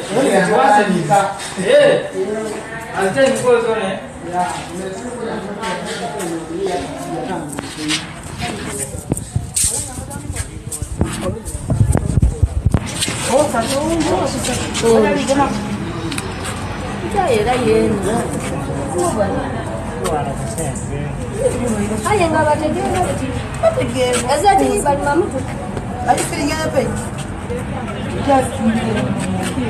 up your even the eating whatever is good, the appetite. So Kenyans, if you are asked today, which current politician in Kenya that you don't like, who will you say? Listen to this. Bro, ni politician gani wanakubo? Politicians. Mwenye unibo. Kenya ama? Hapa Kenya politician. Oscar Sudi. Kwa nini? Oscar Sudi kujigamba na saa ya 1 million na watoto wako children's home badala apeleke hiyo pesa wakule children's home. Sipendi Oscar Sudi, simpendi. Mwambie kitu. Politician mimi uchukia. Mwambie kitu. Oscar Sudi, ungekuwa unaringa na wewe ni mweupe sawa. Ungekuwa unaringa na wewe ni light skin sawa. Oscar Sudi wewe na makani kitu. Na unaringa wewe ni nani? Wewe ni masufuria na mapekele na mavijiko, change your mind. You came as a guest. We gave you the best. Somewhere to rest, but now you moving against us. You making a mess. You gotta address this mess in front of the press. Ni wapi ulipeleka pesa? We did the inspection. We seen you got a collection. We seen you building a mansion 2 months after the election. Whoa, you doubled your net worth. You must have been doing your best work. Got billionaires in your network, and the youth can't even get work. We gotta watch you. We gotta watch you. We gotta watch you. We gotta watch them. Si walisema mambo ya Rivayala waliwacha. Hesabu wangapi wajapatikana tangu walinaswa. Thank you so much for joining us on today's show. I'm your host Elvis Derry. See you in the next one. Bye bye.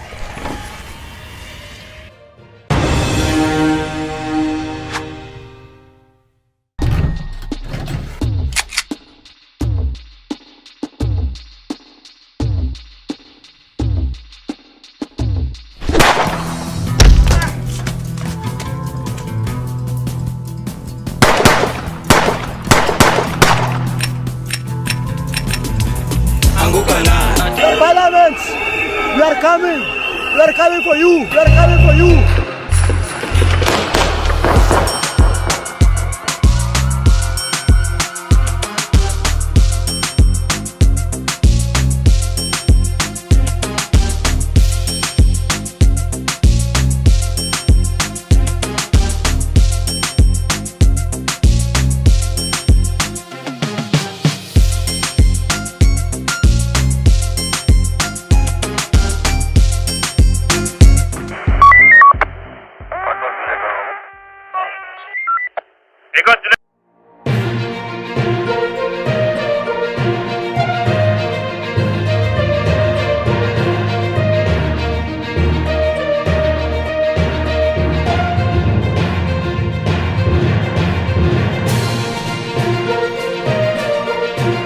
The problem is not the citizens of Kenya. The problem is the leadership.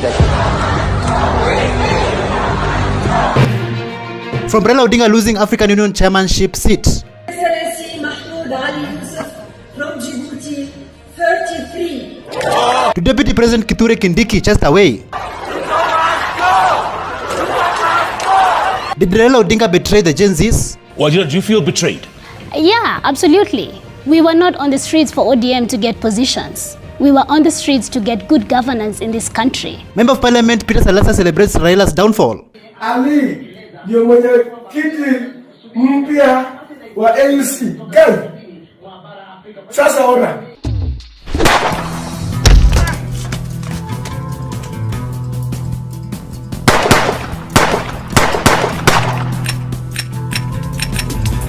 Anguka na. We are coming for you.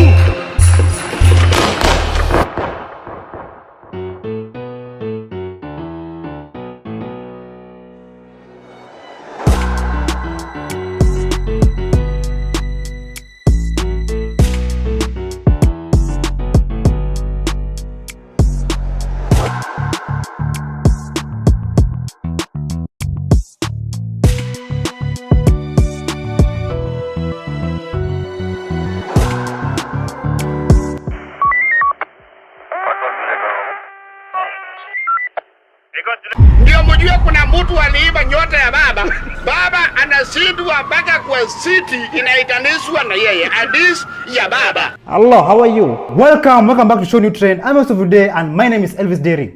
The former Prime Minister of Kenya, Raila Amolo Odinga, he was running for the African Union Commission chairmanship, but he lost.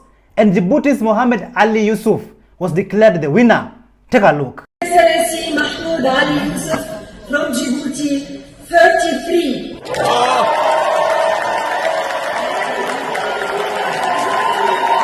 After Mohamed Ali Yusuf winning the African Union Commission chairmanship, he went on to say that they had more power, more money, more big friends, but we defeated them because of God. And he delivered this speech in Djibouti. ومعجزتي مدحوينه الشيغي علبا نغا هوريي نغا عود بدن نغا مال بدن نغا دد بدن نغا محان كداهي واحد دونتين راعيه هدنا الهي بايري محمود علي يوسف با غوليسن. After Raila Odinga losing the African Union Commission chairmanship, it sent shockwaves in Kenya and around Africa. And a Kenyan politician by the name of Peter Salasia, he could not hold his tongue, and this is what he had to say. Mambo imeenda aje? Amepita. Ama bara amepita.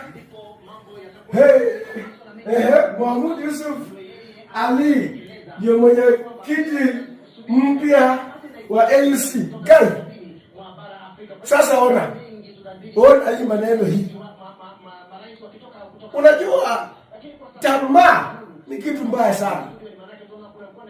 Kama baba angetulia tu, aache huyu jamaa afanye tu all blunders zake zote. Pesa yenye baba mpana ni mingi. Yenye angesema tu mimi hata sina haja na pesa. Jamaa wanamcheza. Because mimi nilisema jana ya kwamba uliona wale wasadik walitoa position. Mimi ni member wa committee nyingine inaitwa Regional Integration. And mimi naelewa maneno ya integration. Ya kwamba kama sisi EACC iko under sisi, angekuwa ameanza na hawa EACC yani East African Community ambayo Djibouti is not a member. A convince Uganda, Kenya na hizi ambiane nasema na tuandike statement because huyo ndio mwenye akukotika eneo letu peke yake. So if you ask yourselves, why did Raila Amolo Odinga lose the African Union Commission chairmanship? What would you say? Listen to this. Why did we lose? Why did Baba lose? And she told me that Kenya does not have a very good name out there. And it's not because we are bad people. People think of us as being, this was her exact answer, that there was an election going on at the Pan-African level, and Kenya had presented a candidate, and when they were campaigning, she told me someone from Morocco just came and told her, you know what, you guys are not going to win. And she asked why. She was told, you people are too loud and obnoxious. Despite the former Prime Minister of Kenya, Raila Amolo Odinga, losing the African Union Commission chairmanship, Uganda's President Yoweri Museveni showed his support towards Raila, and this is what he said. There was a young man from Djibouti, he came. The young man I normally see him that he's a minister. He came and told me that he was the one who was the candidate for Djibouti. Of course, I greeted him well. We took photographs.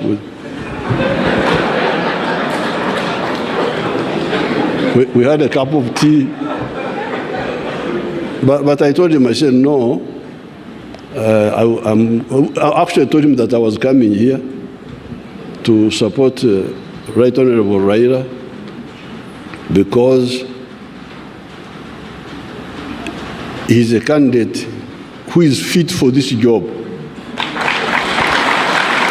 While Ugandan President Yoweri Museveni showed tremendous support for former Prime Minister of Kenya Raila Amolo Odinga to win the African Union Commission chairmanship, Professor Philip Lumumba had a different opinion. He said that at the age of 80, Raila Amolo Odinga should be thinking about his family and writing his final book. Listen to this. I pray and hope that Mr. Odinga will not listen to his immediate circle, that he does not get into Kenyan politics at 80. Let me repeat, at 80 years of age, it is his time now to reflect, to be on the speaking circuit.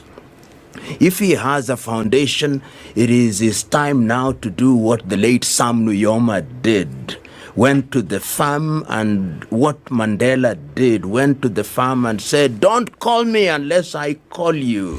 When he does that, he will be respected. Let him write his final book.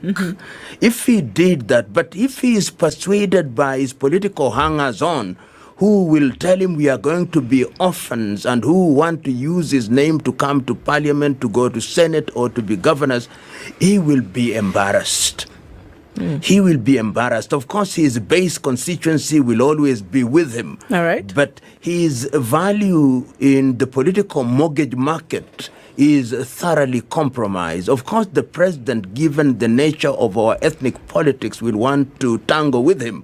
But this is the time for Kenya to re-examine. I was intimately involved in the process of constitution making. And one of the things that we did was to say that we wanted to create political parties which were of national character.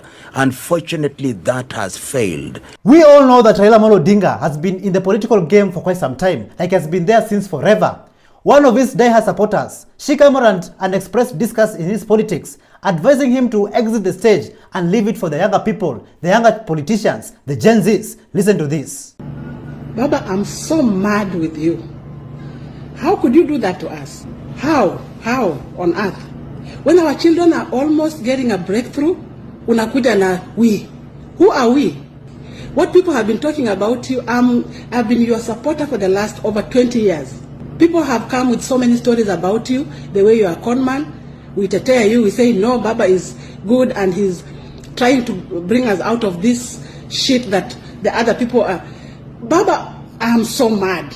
I am so mad. When our children are almost getting a breakthrough, unakuja to we have discussed and we have accepted. You and who? You, wewe na nani? The last time I saw you, and I was still digesting this, I saw you in Uganda with Museveni and Ruto. In Museveni's shamba, people were mocking us, your supporters, saying, here is your con man with the killers. I was still digesting that. But now, nimekutoka. Kura ikipigwa leo, ujipeleke kiwanjani, you will get 100 votes. Toka hapo. Tokayo. Muluya anasema tokayo. Wachia watoto. Mumeshindwa, wachieni watoto wetu wafanye kazi. Who sent you? Ni nani alikutuma? The day these kids started the movement, walikuambia vizuri, Baba, you have fought for us, tuachie. Na ukasema yes. Imekuwaje sasa umeenda ni kinyume after watoto wetu wameuawa? You are going to say that we have decided. You and who? Kenyans, after Raila Amolo Odinga losing the African Commission chairmanship, do you think that devolution will work this time round? Do you think that we need to fix this mess of devolution? Listen to this. Watu wenye wote wana support Raila na Ruto, be it government bloggers ama politicians, endeleeni kupiga kelele X. We really don't care. Amwezi to blackmail emotionally, mkitu turn patriotic alafu mnafikiria we are both hurt by being called unpatriotic.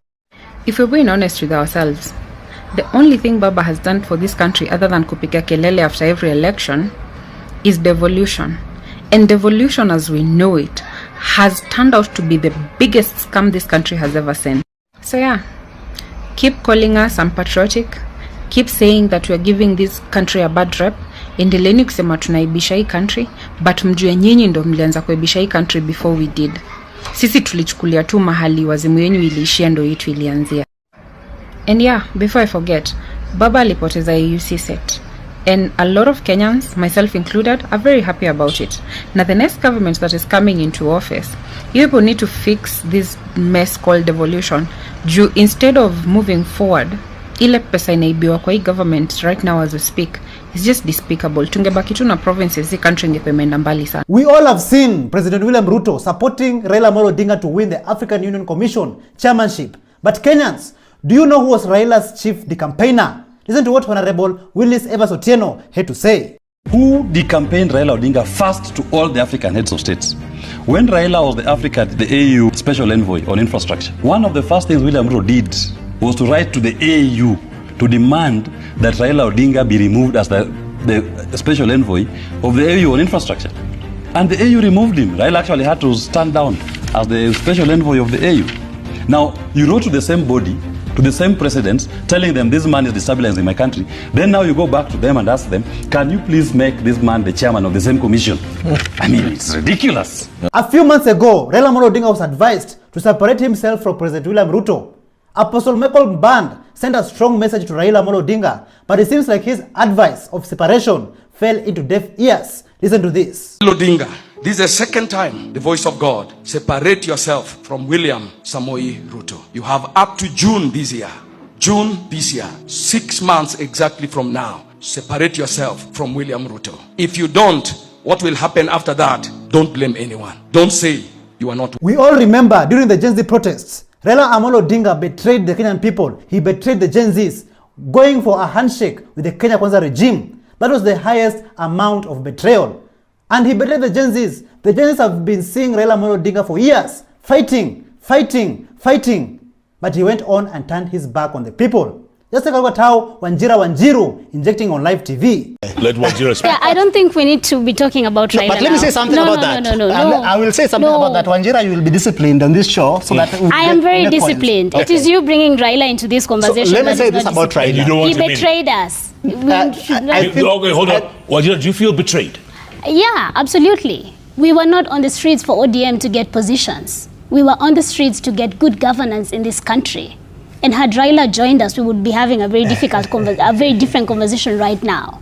So we cannot start bringing him here and talking about how he was not respected. I don't know what, all of that history, honestly, it was rubbished the day he betrayed the Gen Z movement. History will not absolve him. That happened when he was fighting Moi and whatnot, but when the people needed him, he turned his back on the people. There is no forgetting that. And also, when you talk about discipline from the young people, I think the Gen Zs have been absolutely disciplined in defending the dignity of the Kenyan people. That is the discipline we need to talk about. They have absolutely fought to the nail that the Constitution of Kenya is respected and upheld, that human rights are respected and upheld, that the Constitution is what dictates the politics of the country. And when Farah Malim comes and say, I'm going to kill 5,000 Gen Zs, when somebody says, if you give me 3 days, I'm gonna, all of that happens, and then we want to look at the indiscipline of the people. What about the indiscipline of the oppressors? Who really should be talking about indiscipline from the other? So dear Gen Zs, can you forgive Raila Amolo Odinga? Yes, we can forgive Raila Amolo Odinga, but there's only one thing that the Gen Zs can never and will never forgive, and is this. Take a look. Вы умеете прощать? Да. Но не все. А что невозможно простить? Предательство.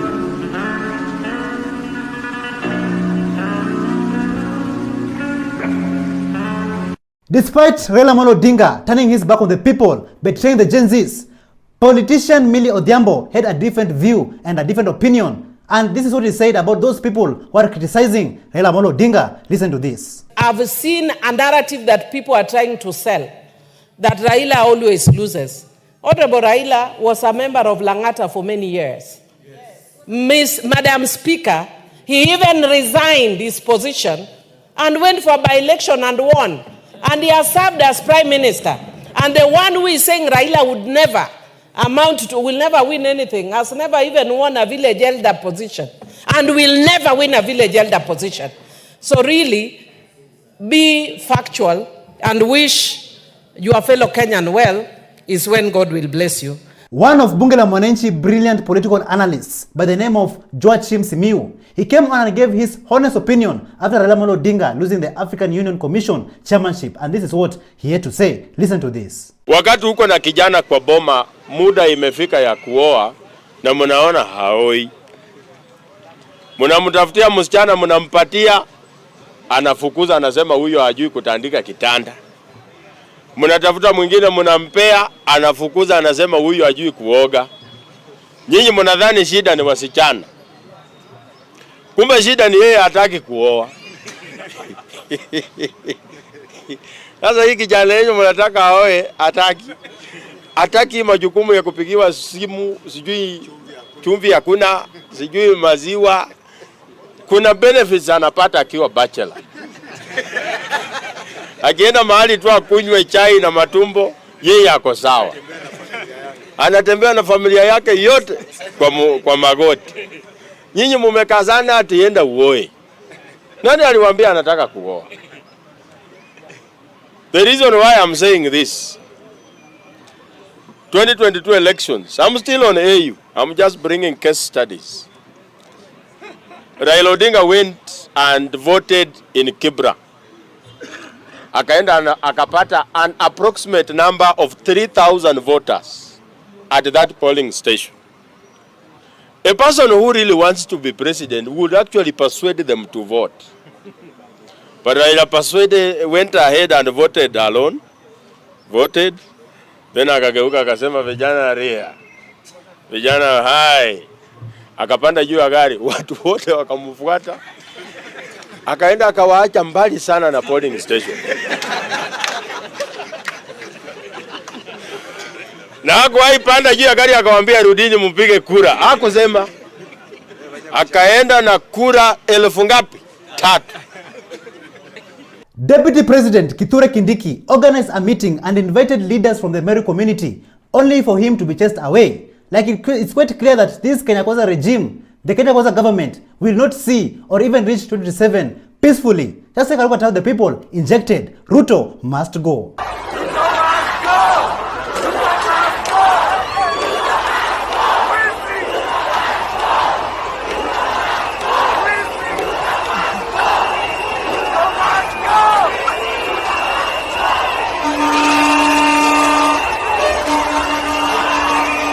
As you can see, the people have been pushed the wall. People have been pushed the wall to the point where they're chasing Deputy President Kithure Kindiki in his own backyard. Unbelievable. Unbelievable. Apostle Michael Band, who a few months ago advised Raila Amolo Odinga to separate himself from President William Ruto, but Raila never listened. He continued with the journey. Now, Raila Amolo Odinga has lost the African Union Commission chairmanship, and Apostle Michael Band has come back again, and this is what the apostle had to say.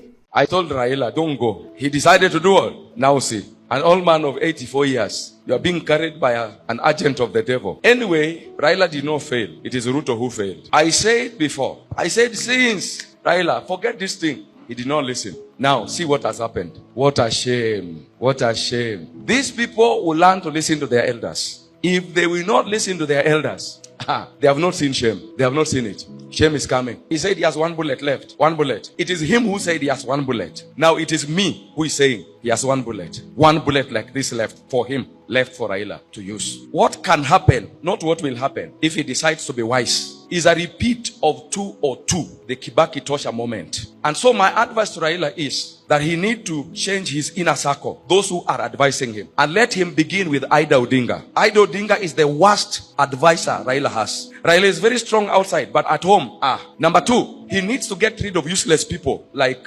Junet Mohammed, Kaluma Opondo Kaluma. That inner circle, afieke yote, afagie yote, atoe. Hakuna kitu hapo. You cannot have within your circle people who are tumbocratically oriented in their way of thinking. After Raila Amolo Odinga losing the African Union Commission chairmanship, even radio presenters from Kameme FM were not left behind, and they decided to inject, and this is how they injected. Take a look. Ndio mjue kuna mtu aliiba nyota ya baba. Baba anashindwa mpaka kwa city inaitanishwa na yeye. Hadis ya baba.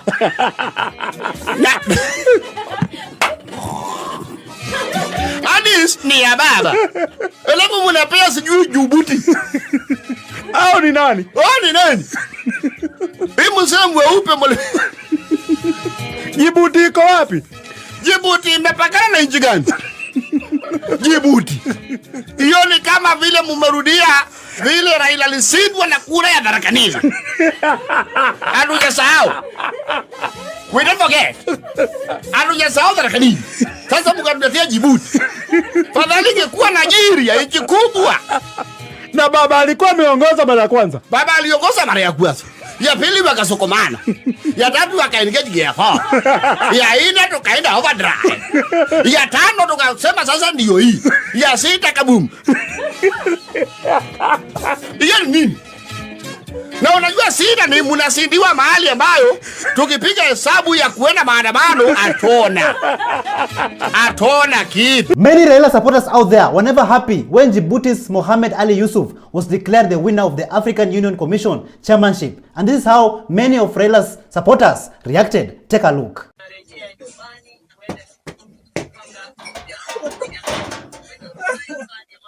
Kwa nini nini? Ni nini? Kimani ni nini? Ni nini Kimani? Ni nini imefanyika? Raila ametoka. Mbona Raila ametoka? Wapi? Raila ametoka. Sijui amejitoa eti hataki kuendelea na sasa mbona amejitoa? Sasa utafanya nini?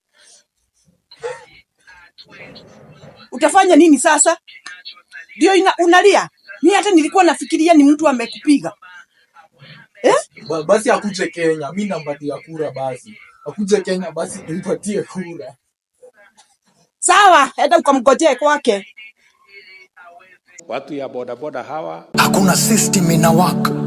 Cripple the healthcare system. Sahim na cripple education. We all know that funding model is a disaster. Cripple agriculture na fake fertilizer. Pregnant women have to pay for deliveries. Tumetoa mpaka policy ya kulinda mama. Patients wa dialysis wanna pay out of pocket. Sayo mna launch shares to shift. This Taifa doesn't care. Even the banking industry is collapsing. Mna launch projects just to feed your ego. Put your ego aside na mtuskize for a minute. We gave you the benefit of doubt na mka abuse our trust. Je, huu ni ungwana kweli? Mnatuonyesha mambo kama Leonard Mbotela. Anything you say this nation will use against you. Wezi ndo wanakuwa promoted na mayutu wanaangushwa. Should we even talk about police brutality? Polisi wenyewe animals, kumbe you reap what? You saw what they did to that multimedia student. Hao watu wanaua hata kushinda armed robbers. Goons wana camouflage in police uniform ndo watuwe tukispeak our minds. The police force is compromised. Nia muoni kwani? This is Moi all over again. Nikiturn left, an 8-year-old has been shot dead. Nikiturn right, Kebaso is being arrested juu ya kutupigania. There's a target on my back na mbele naona news. Kwa hiyo news umse anauliza if the boy that was shot is still alive. Nikatag ya ule producer flani. Yani, chenye umse anafanya kwa ofisi ni same na letter G in paradigm. Haina impact yoyote. Tunabebeshwa taxes kama punda. Anatukunja in all styles utezadhani kama sutra. Bila bugdha umse anatugeuza bila shuka. 10% of Kenyans wanna go days bila kula. Sayo payslip wame-stretch ka ile logo ya Puma. Now I'm sorry for being vulgar but umse ni cool. It may be getting hotter, but look at the document, compose yourself and read. I apologize basi. Kuna leader every month anabadilisha BMW. Na mwananchi akigonjeka yuko covered na bima. I swear mnatupima. Not Hamadi but umse aki-aim ku-raise taxes Hamisi. Mna flossy na net worth na nido ya public mnadishi. 10 billion is missing, something is fishy. I mean, how greedy can someone really be? Leader flani yako online ana flex na kibunda. Mi siezi elect these people, I'd rather vote for Sifuna. Bron mejituma, but the system is working against me. Thank you so much for joining us on today's show. I'm your host, Elvis Derry. See you in the next one. Bye-bye. Ndio mjue kuna mtu aliiba nyota ya baba. Baba anashindwa mpaka kwa city inaitanishwa na yeye. Hadisi ya baba.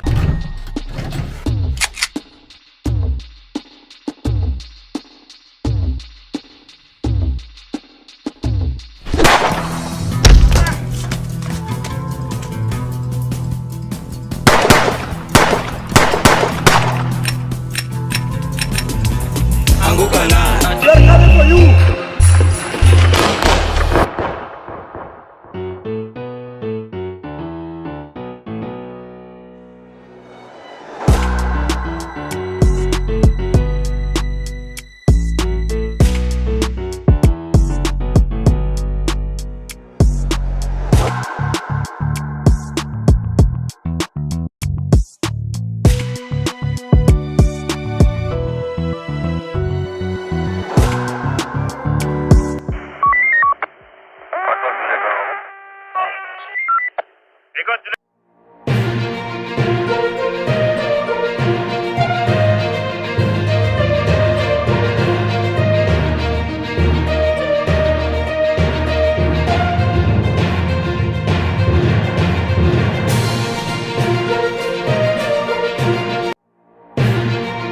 From Mashujaa Day turns chaotic in Nairobi.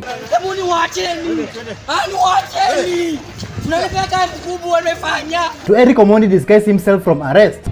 Huyo kijana ametusumbua sana. Ninyi fanyeni venye mtafanya. Criminals dancing to Anguka Nayo. Ruto must go.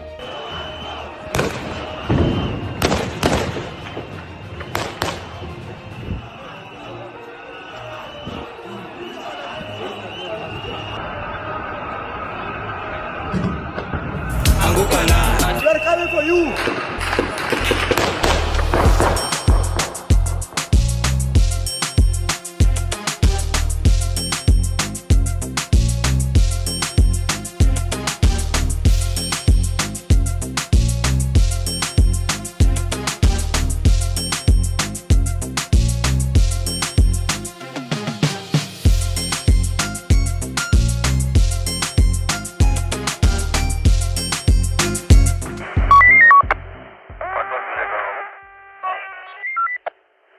Hello, how are you? Welcome back to ShowNewTrend. I'm your host of today and my name is Elvis Derry.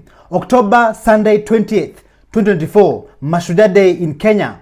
Many Kenyans, Gen Zs, millennials, activists went to Uhuru Park to celebrate and also remember our heroes, our Kenyan heroes who took to the streets to challenge the corrupt government. And many of them lost their lives, many of them were injured, and many of them are still missing till date. Take a look at this video of Eric Omondi urging Kenyans to show up at Uhuru Park. Tomorrow, Sunday, I'm urging and requesting Kenyans from all walks of this country, let us meet at Uhuru Park from 6 a.m. to 3 p.m. We will be celebrating our fallen heroes, our brothers and sisters who died during the protests. Please come carrying a candle, please come wearing black, and please come carrying a flag. We will be with the parents and families of our fallen heroes. Finally, it is Mashujaa Day, and many Gen Zs, millennials, Kenyans, and activists woke up very early in the morning to go and occupy Uhuru Park. But when they arrived there, to their shock, they were denied access. Take a look at some of these scenes on how things unfolded when the people of Kenya arrived at Uhuru Park.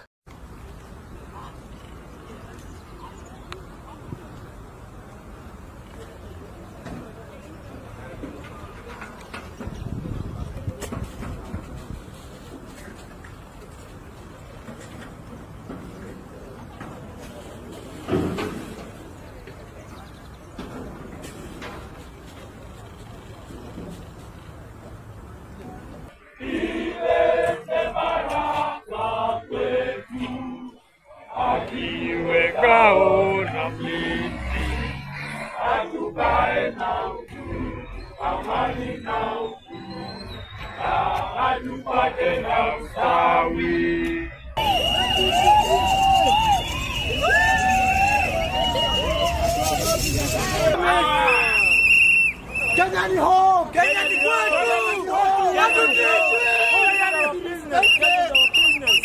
Yes. Wanatuzuia tuingie kwa ndani juu ya nini? Hatuna silaha, hatuna bunduki, tuko na candle, tuko na bendera, tunatambia nini? Enough is enough. Kenya is our business, na tuogopi. Hatutishiki mazee. Hatutishiki. As you can see with your own two eyes, many Kenyans, patriotic Kenyans, were denied access to the public park, Uhuru Park. And this is what Governor Sakaja tweeted before the Mashujaa Day arrived. This is what he said in his X account. Uhuru Park has been opened and remains open to the public every day. Every Kenyan is allowed to come and is welcome to enjoy their park. You can also book for events. A public park is, however, not available to be reserved for exclusive use during the public holiday. Other Kenyans will also want to enjoy. It can be reserved to any other day. This is totally nonsense. How can you say that a public park is not reserved for a public holiday? Like Governor Sakaja, make us understand what you really meant. And instead of typing and tweeting nonsense on X, you should have come and gave us a solution, gave the Kenyan people a solution to where they should go and celebrate their Mashujaa Day. So to me personally, this tweet is just purely nonsense, because those other Kenyans are still Kenyans who wants to come and enjoy the Uhuru Park, but yet everybody, every Kenyan were denied access. This is nonsense.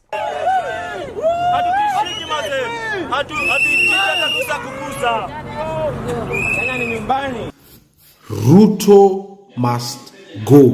While Kenyans were being denied access to Uhuru Park to celebrate their heroes, not far away from Nairobi County, Nairobi City, in Mombasa County, in Kwale, Kithure Kindiki receives the President William Ruto, and the First Lady to celebrate Mashujaa Day. The guard of honor was commanded by Lieutenant Colonel Faith, but many Kenyans were not happy with Douglas performing Anko Nayo in Kwale County, and some of them went on X and tweeted. One of them was Mistress, and this is what she said. Latest traitors are Anko Nayo hit makers. We met them, but they don't know we can destroy them. Despite all this, Samuel Makore came and defended Douglas, and this is what he had to say. You're shamelessly running a campaign to cancel Douglas on your page, right? Right? Because they performed at Mashujaa Day at a state function. You know, this country, be anything but an artist. There's no difference between you and that dictator which you're trying to oust. There's no difference between you and the system that you're pretending to fight. I'll say this because Anko Nayo is not a song that was born in the protest. It's a song that came out before the protest, before we hit the streets. You don't support these guys because you were not streaming that song until the protests came. But the young men were in studio working hard. Let me tell you, you cannot cancel these guys. If those young men keep on steadily at their craft and hitting the studio, they're gonna dominate the airwaves. You don't stream their music, you don't support them. When's the last time you proposed them for a corporate gig? For any Mashujaa Day celebrations that you planned, did you invite them? Even Big Bad Ogre was not left behind, and this is what he had to say about Douglas and their performance. But Douglas, nimesikia form ni kucancel wa Douglas. You know form? Tumekuwa na utoto hivyo. To the point wa vijana wanajituma, wamepata gig mzuri. Mashujaa Day 2024 kitu watakumbuka for the rest of their lives, bro. Wewe na ujinga yako na upumbavu yako na maskini yako umekaa kwa nyumba ya mamako Gasia wewe. Ukinyoka. Umekaa kwa kila kitu kuonesha tu cancel ase. Gagdis wa Judicial tuliwa build. Muli build nini mother? Noli lipia studio time. Noli lipia studio. Noli beba kamera kwenda kurekodio video yake shoot. Noli come up na hiyo dance move bro. Unaenda kucancel nini wewe? Unacancel kitu ku build. This is my own take on this. It is good that Douglas went and performed Anko Nayo in front of those criminals. Even when they are dancing, you can clearly see the guilt on their faces. That day event finished in Kwale County. Our politicians went to wine, dine, and rest in expensive 5-star hotels, but yet our officers were subjected to sad conditions. Take a look at how these female officers spent their night.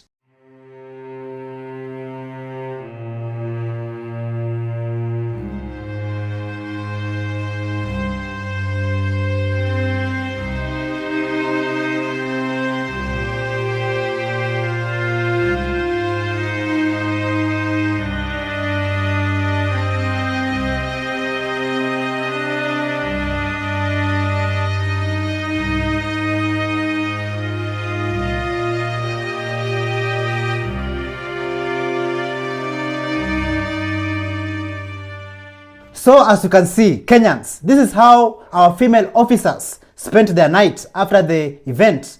But don't forget that the guard of honor in that event was commanded by Lieutenant Colonel Faith Mogandi, making her the first female senior officer in this country, in this territory, in this land, to command the guard of honor. Like this country, this government is becoming day by day a joke to the world.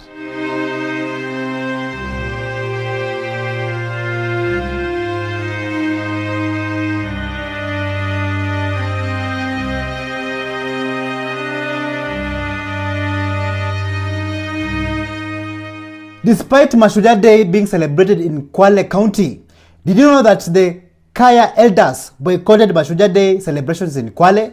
Take a look at what Dr. Mumbi Seraki had to say about this. This is for entertainment purposes only, so family. A lot of people aren't talking about this, but the Kaya elders are not in attendance at the Mashujaa Day celebrations. They stood down and they said they were not planning to attend. So for the Kaya elders not to attend, that's a big deal, because I actually think Kwale was chosen for spiritual reasons. But you'll start saying stories that Jabba Sigri, what. Anyway, I've also been told that some county staff have also failed to attend. So when you see all these, for anyone who's watching, who's wasting their time watching, that's like their bash. It's the way you can call people to your house for a bash, and then if you're ballers, you'll come with your choppers and everything, but it's not a national celebration. Guys are heading to occupy Uhuru Park. Back in Nairobi County, Nairobi City, Nairobi, Kenya, while Kenyans, Gen Zs, millennials, and activists were striving to access Uhuru Park and celebrate their heroes, some politicians, some government officials were seen accessing freely the Uhuru Park with so much impunity. Take a look at this.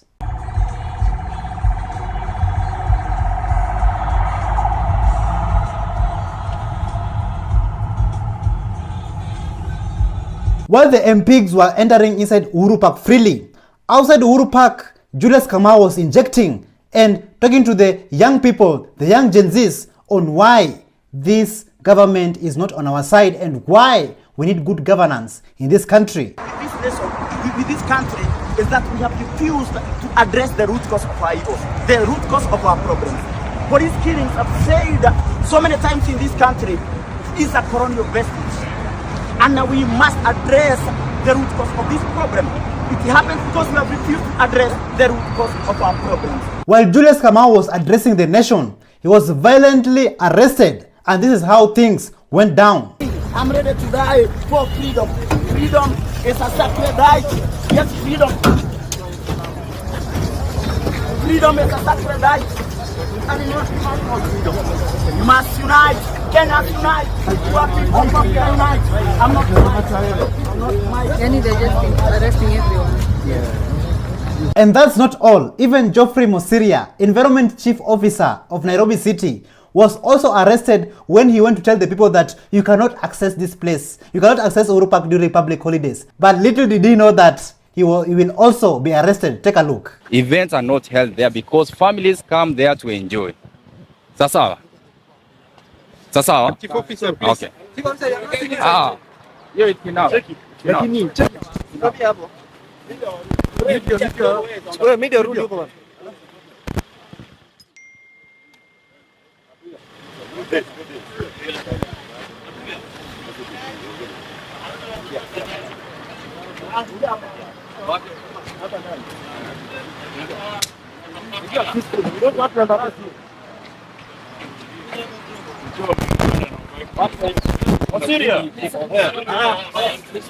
Haina shida, wewe imetosha. Chief Officer, I've been arrested. Wait, Nairobi. Patriotic young Kenyans had high hopes to be allowed and given access to Uhuru Park and celebrate their heroes during Mashujaa Day. But yet they were met with violence and brutality. Look at how these young Kenyans are being mishandled. Unanipeleka mkubwa wamefanya. Walimefanya nini manipeleka wapi? Niacheni. Walimefanya nini manipeleka wapi mkubwa? Walimefanya nini? Unanipeleka wapi?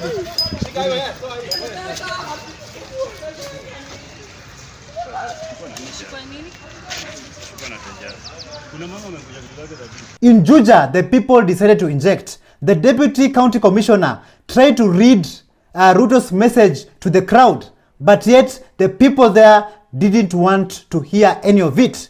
Take a look at how things unfolded.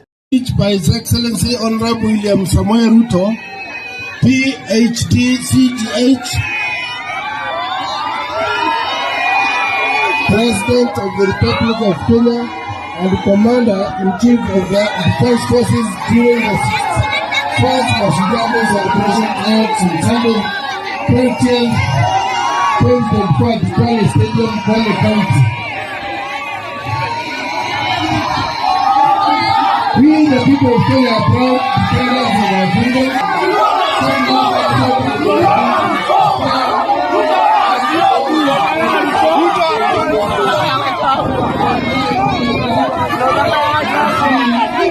While Juja comrades were mercilessly injecting and not wanting to hear Ruto's message, back in Nairobi City, Hussein Khalid, a man who has always been fighting for the rights and the freedoms of the people, he was also arrested. And not only him, but 30 other young Kenyans were also arrested. Take a look at how Hussein Khalid, was violently arrested. Ule, wewe umesema tunaweza ongea? Umesema tunaweza ongea? Hakuna kuongea hapa.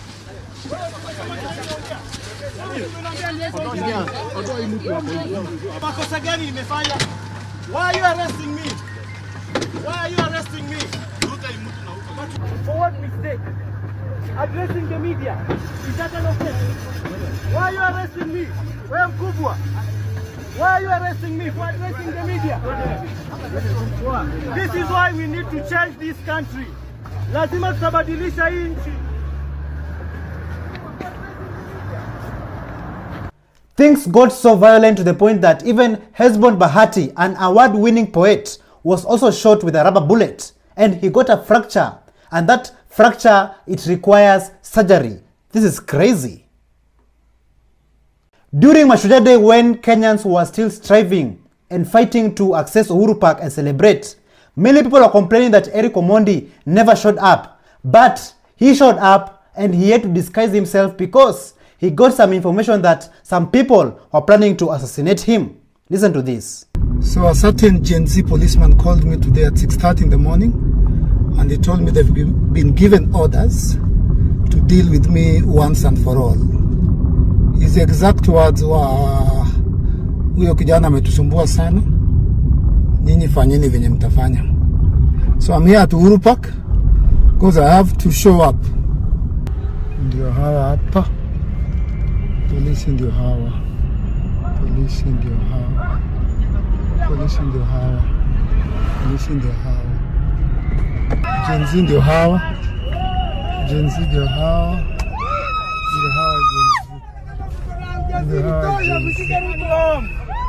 Gen Z. Guys, I'm in town. The police are there. They don't even know I've passed them.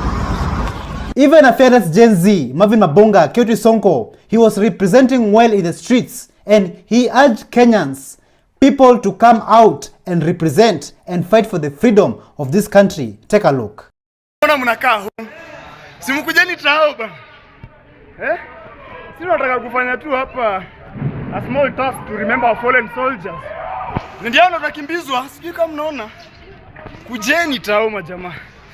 I don't feel, like why do you fear coming to town? Hakuna mtu anapigwa huku. Just come. Man, just come, please. Because we need to do this. Else itakuwa noma, si ndio? Wase wakam, wase watokee. Majamaa ndio makarao, sijui wanaenda aje. Lakini wametupiga hapa tear gas. Wanakuja hii side yetu.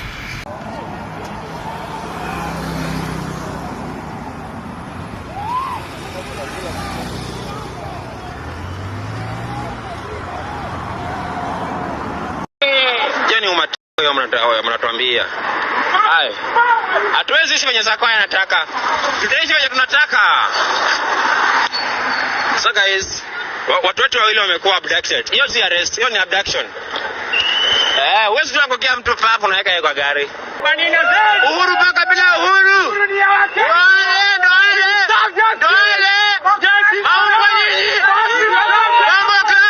Wanakuja isaidi kapo. Wanakuja isaidi. Tuepe.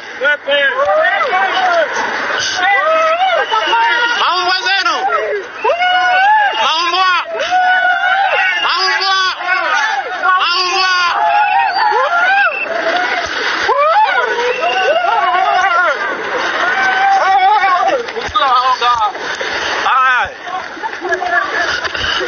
Uhuru paka bila uhuru. Uhuru Under all this chaos, brutality, and violence, this patriotic man came out to speak to the young people, and to be honest, his words were very, very encouraging. Listen, peace, love, and unity brings us together. Do you guys remember that tweet where Governor Sakaja said that Uhuru Park is not meant for public holidays, but meant for other people who want to enjoy themselves?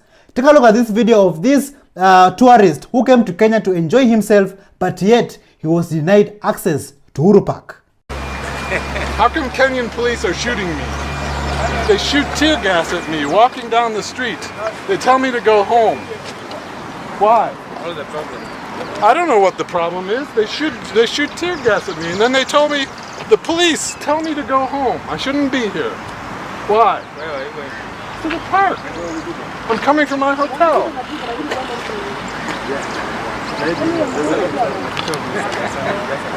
Why are the police treating me this way? Why do they talk to visitors and tourists this way? Tell them to go home. You don't want me here? Huh? You have nothing to say. I'm still very, very confused and wondering who are those other people that the governor was saying that they can be allowed to go inside the Uhuru Park and enjoy themselves, but yet other Kenyans were being arrested, brutally arrested, and denied access. Who are those other people, Governor Sakaja? Who are they? Are they those people who are entering inside Uhuru Park with vehicles and yet other Kenyans are being arrested? Are they the ones? While Nairobi County was the only county in Kenya which was very, very chaotic during Mashujaa Day, other counties were very, very different. Like Kisii County. Take a look at this video of how these Gen Zs were entertaining the people there. Kiriwa kimbiza wabunge kizindo majenzi kiriwa kimbiza wabunge Wakenya wakiwa upande wetu ni nani aliye kwake Ruto Wakenya wakiwa upande wetu ni nani aliye kwake Ruto walipokalipia kalepo na punge wabunge wakasikia mruzo wa magena kama mali za zina kumbe walikuwa ni wale majenzi waliojawa hasira mingi na mimi nikakajio rizazi. Even in Nairobi city, despite all the chaos that was going on around, this man showed up in a very unique way and he put a smile on people's faces. Take a look. Hata wanakuja maandamano.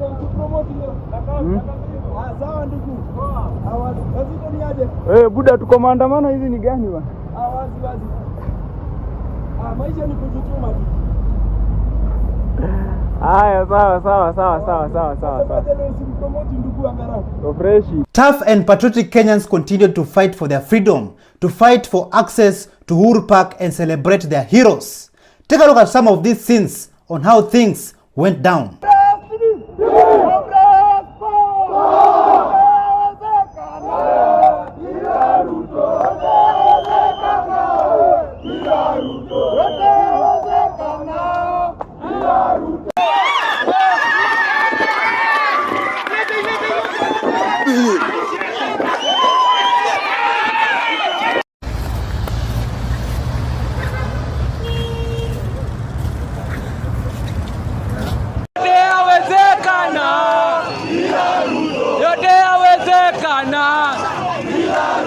Those are just some of the scenes. So much happened during Mashujaa Day in Nairobi City. Also listen to this music song that Eric Omondi has dedicated it to our freedom fighters and also to the people of Kenya. Listen to this.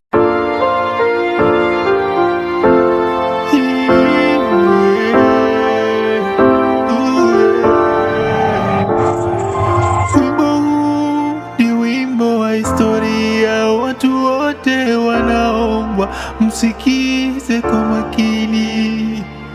Ilikuwa Juni 25, vijana walishikana kupigania haki zao. Tulipoteza vijana kwa risasi, ili hali walikuwa kwa amani wakitembea. Shieni, David, Chege na Ibrahim wote walipoteza maisha yao nje ya bunge.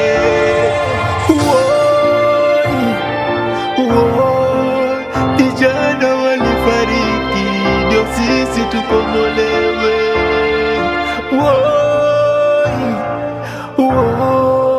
Vijana walifariki ndio sisi tukombolewe. Rex Kadike, Kennedy Onyango, Abdi Kadike walipoteza maisha yao wakitafuta ukombozi.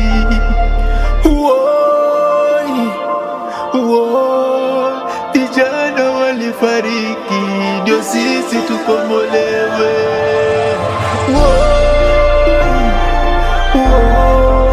Vijana walifariki ndio sisi tukombolewe. Tunamkumbuka shujaa Besli Kamau aliyepotea na baadaye akapatikana ameaga. Tunawakumbuka mashujaa wote, hatutawasahau kamwe. Tunaendelea na safari ya ukombozi wa Kenya kwa ajili na kwa heshima yenu. Ruto must go. Ruto must go. Ruto must go. Ruto must go. Ruto must go. Ruto must go. Ruto must go. Ruto must go. Ruto must go. Ruto must go. Ruto must go. Ruto must go. Thank you so much for joining us on today's show. I'm your host, Elvis Derry. See you in the next one. Bye-bye.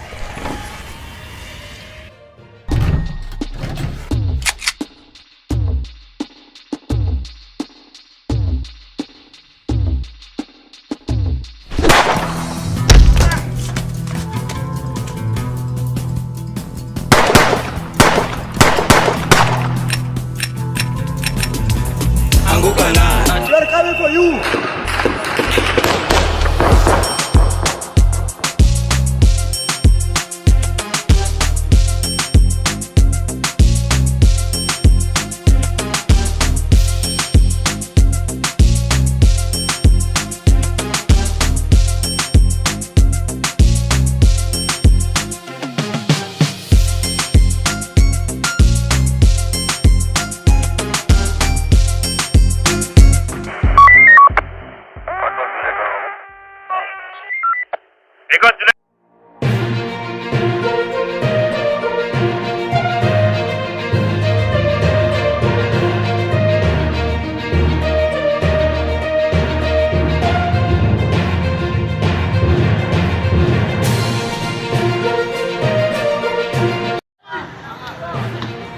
From Ian Njoroge case withdrawn. It's a day we've been long awaiting for, and finally it has reached. To corrupt traffic police officers arrested. Are we eating cat meat? Jamaa amebeba paka imekufa kwa kagunia. School children tear gassed.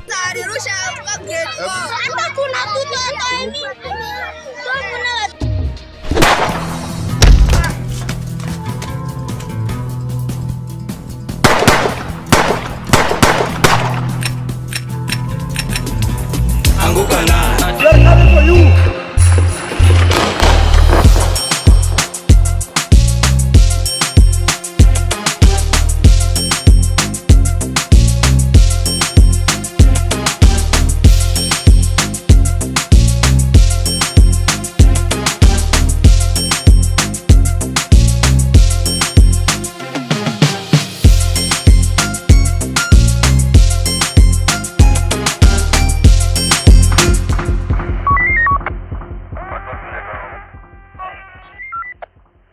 Hello, how are you? Welcome back to ShowNewTrend. I'm host of the day and my name is Elvis Derry. Ian Njoroge, aka The GOAT, has finally been set free after his case of assault towards a police officer has been withdrawn. Police Corporal Jacob Ogendo forgave Ian Njoroge after Mike Sonko's intervention, and this is what Ian Njoroge had to say after his release. Listen to this. First of all, thank the Lord for this day. It's a day we've been long awaiting for, and finally it has reached. For all the support I've received from, especially from former Governor Mike Sonko, he's been with us to the core until to the last time. I really thank him for all the help he's given us. For my parents too, my mother, my father for the support they've been with me, and all parties involved. Thank you, and may God bless you all. The DPP also withdrew robbery with violence case against Comrade Ian Njoroge. The legal team was led by Wakili Duncan Okach, Ken Echeza, Angela Wanjiru, and the assistant Angela Kamau. And this is what Mike Sonko had to say. The lawyers have covered everything. Ian, the mother, managed to thank Corporal Jacob Ogendo for the good gesture he has portrayed. You know very well he was my bodyguard when I was an MP. So we are very thankful. We also want to thank the judiciary. We want to thank the DPP, the lawyers. We all of us saw this process together as a team. Kwa hivyo yetu ni kuwashukuru na sana sana Ogendo. You are a parent. Thank you very much for what you have done to Ian. Na wewe Ian, enda kwa kijana mzuri. Sawa sawa? Next time unapiga askari kuna chuma unaelewa? So cheza chini, punguza hasira. You're still a young boy. You have a long way to go. Sawa? Yeah. Be good. Tuendelee na maisha. Thank you very much. So before you continue, just take a look at this video of Ian Njoroge, Comrade Ian Njoroge injecting. God.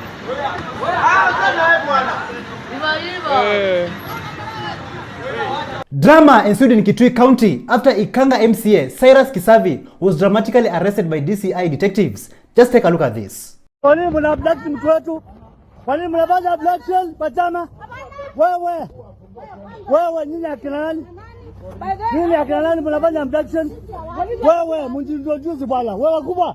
Nyinyi ni akina nani? Introduction si mbaya. Hiyo ni abduction bwana. Hapana. Kwa nini mtampea ajilete? Kwa nini mnakuja kufanya abduction leo tuko na mambo ya chama? Hapana, hii ni abduction bwana. So, if you ask yourselves Kenyans, why is Ikanga Ward MCA Cyrus Kisavi Musyoka being arrested? He will be arraigned in Kitui law courts over allegations of forging vehicle documents to defraud the county assembly of 2.2 million shillings Kenyans. He is accused of submitting false documents for reimbursement. The case stems from a complaint by Rose Kivate Ngoima, leading the DPP to recommend 5 charges, including conspiracy to commit a felony and forgery. This is clear that even sometimes the voters can be wrong. Next time, 2024, vote wisely and make sure the Gen Zs, the young people out there, take your IDs as early as possible. My fellow young people, the Gen Z, it is high time we understand the politics of our country. We must understand what role politics play in our lives. And until we get politically mature, we will always be maneuvered, swayed, or deceived into supporting people politically, those who don't have Kenyan interest at heart. Are you a lover of street foods? Chief Environment Officer Geoffrey Mosiria, he caught a man with a dead cat inside a bag, which was going to be allegedly used to prepare street foods, especially mutura delicacy. Kenyans, just take a look at this. So, mkiangalia hapa ni town. Tumepata jamaa amekaa hapa. Na jamaa kona paka imekufa. Jamaa amebeba paka imekufa kwa kagunia. Nimeandika bana. Ameandika. Jamaa angalia. Mkiangalia hapa ni jamaa town katikati. Mtu tumempata amekaa hapa na paka imekufa. Ni kama alikuwa anataka kuenda sijui kuikula ama kuifanyia nini? Hapana, yeye anaenda kuchanganya na mutura. Ni papo mnakula mutura. Kumbe hiyo mutura ni paka sawa? Mimi mjamaa alikuwa amekachora sawa? Alikuwa amekachora hiyo. Sasa ni kitu ajui. Si ndio? Alikuwa amesunda hapa Masai ifike asongeshe ripo. Sawa ukikuja Masai kula mutura, baada paka kumbe umekunywa paka. Si ndio? Hiyo ni ukweli. Hiyo ni ukweli. Hiyo ndio ukweli. Hivyo inakuwa vijana wa mtaa wameniambia hivi. Ati huyu jamaa alikuwa amekasunda hapo, anategea matime zake zifike. Alafu apime hiyo rieng aende nao wapi? Hata unaona kitu shuka bama uone kikosi bama. So hii ni motorai. Police officers in Meru County fired tear gas at Njukinjiru Primary School, causing panic among pupils as they choked on fumes. Officers were dispersing Nkabune residents, protesting poor road conditions when demonstrators sought refuge in the school.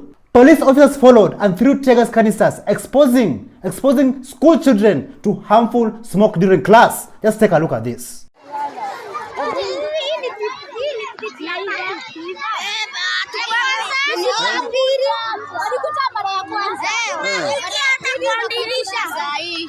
Mara ya kwanza alirusha kwa gate. Hata kuna mtoto kuna watoto walikuwa. And that's not all, Kenyans. A steel company called Tononoka in Mole Mode is emitting poisonous gases and radioactive materials, which will eventually biologically cause breathing complications to the residents. Just check this out. Wow. Tononoka jo. Hii inakaa mawingu. Hebu imagine watu wanaishi kwa ile goro man. Hata kuwa watu wa watu. Mole matuna CSR nini? Viongozi huku ni kama walidedi man. Wow. Tononoka jo. We all know MCA Robert Alai, who is also a blogger. He has publicly admitted that he is a blogger for hire, like he's being paid to post stories in his social media handles. Let's listen to what he had to say. Before you became an MCA, many people knew Robert Alai as a blogger. Yes. Have you ever been paid to publish something about someone or an organization on your social media pages? Who is not paid? Oh, okay. You know, for you to do everything in this world, you are paid. But paid by who? Okay. Are you paying yourself? Are you finding ways of monetizing your work? Are you, for you to be a journalist, if somebody asks you that you are a journalist, are you paid to write stories? You are paid, yes, but by who? Okay. You see, I pay myself or by the organization I work for. So I'm paid, but by the organization I work for. So an enemy of somebody has ever paid you to? No, you don't do that. In fact, I find it hard because, I'm not a believer in trending things. I don't believe I don't believe in those things, because I don't believe, and that's why I give my opinions. You don't find me tweeting a lot about the same issue. I tweet once, then I say how, because I just want to give my objective truth and leave the people to judge. If they judge that I'm wrong, sawa. If they judge that I'm right, sawa. Dear motorists, are you not tired of corruption on our roads in a daily basis every day? Like recently, the EACC arrested 3 traffic police officers allegedly collecting bribes along the Naivasha-Mahimai highway, and even shots were fired. Just take a look at how things unfolded.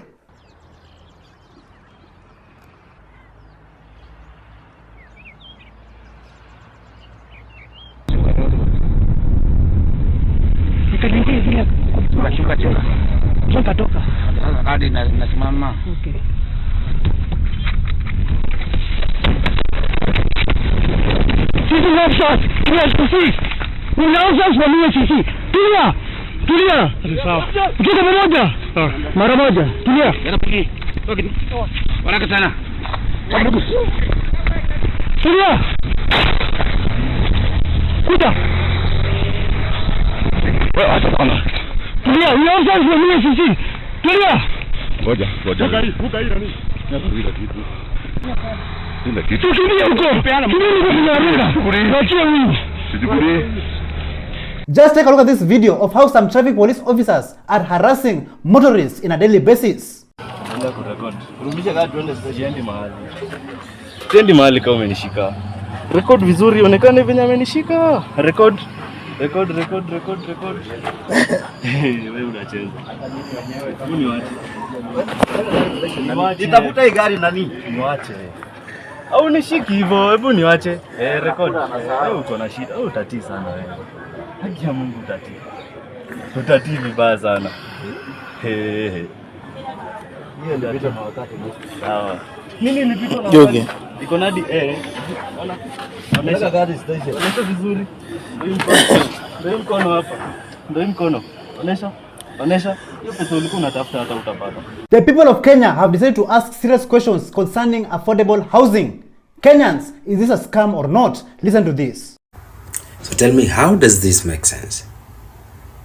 You take my money, build a house with my money, and then tell me that I do not own that house, that if I want that house, I need to come and buy that house from you. So what's your role in this? Why shouldn't I just take my own money and then go build myself a house? Why do I need to give you that money and then have to come and buy that house from you again? How is that not a scam? How is that not a scam? Because that is what the CS said. Affordable housing is clearly a bigger scam. Take my money, build a house with it. I don't own that house, you own that house, and then I have to come and buy that house from you. This government is a big Shylock. God have mercy on us. It is time. It is time for the youth of Kenya to unite, come together and agree on one agenda. Kenya and Kenyans deserve better. Deserve a better tomorrow. Deserve a better future. Development, school, health, you name it. It is time for change. And that change starts with you and I. Listen to what Polo Kimani had to say about this. Vijana mnajoniaje? Na sasa hivi ile iko, let me just say this. I know I've said it before, but I'm going to say it again. Vijana lazima tuungane pamoja. Alright? Lazima tupatane. We need to move the conversation from online, just lamenting and whining. Lazima tupatane kama vijana. I don't know where, I don't know when, but it needs to be soon. To agree on agenda moja, what we want for this country. Because as it is right now, the ones running the show in the politics washaungana. Kuna bill nimeona mituma mahali, and money is being distributed among those who call themselves kingpin. Agenda ya tribalism? No. Wachana na. Agenda ya sijui wa mlima? No. We need to come together and speak as the youth of Kenya. Not just in Nairobi, Mombasa, Nakuru, Kisumu, kila mahali. Lazima tupatane tukuwe na agenda moja. But I'm going to make this very brief. That is the only way we are going to have one voice and demand a seat at the table. Alright? Thank you very much. Tunataka barabara kutoka bypass, kutoka 44 ikuje mpaka Windsor, itoke Windsor ifike Ruaka, itoke Ruaka ikuje mpaka Limuru, itoke Limuru irudi Kino, itoke Kino irudi mpaka Njoro, ikikufika hapa Njoro ienda Digitare, itoke hapo irudi mpaka 44 tena ienda hadi bypass Kisumu. Uongo.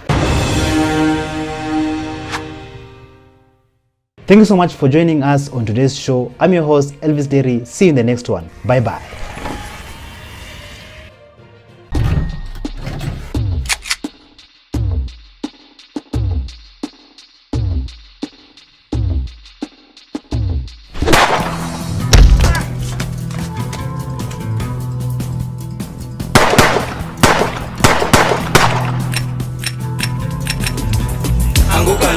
They're coming for you.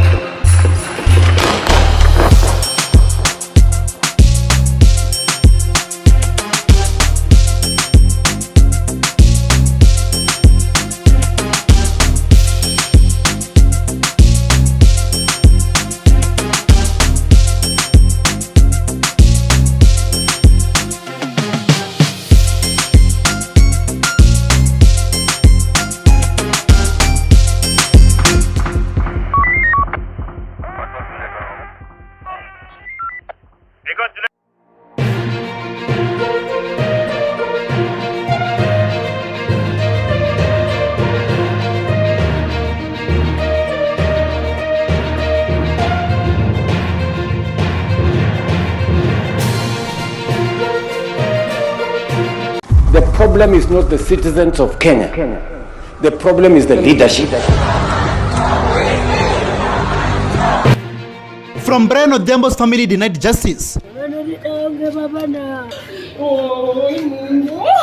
to no jobs in Kenya. Kama uko na kazi time, ambia Mungu asante. Are Kenya conservancies safe? Walinishuti risasi ya kwanza, ikaingia hapa, ikatokea hapa.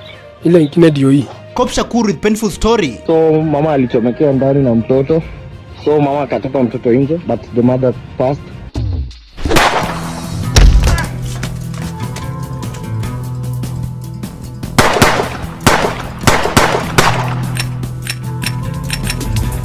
Anguka na. They're coming for you.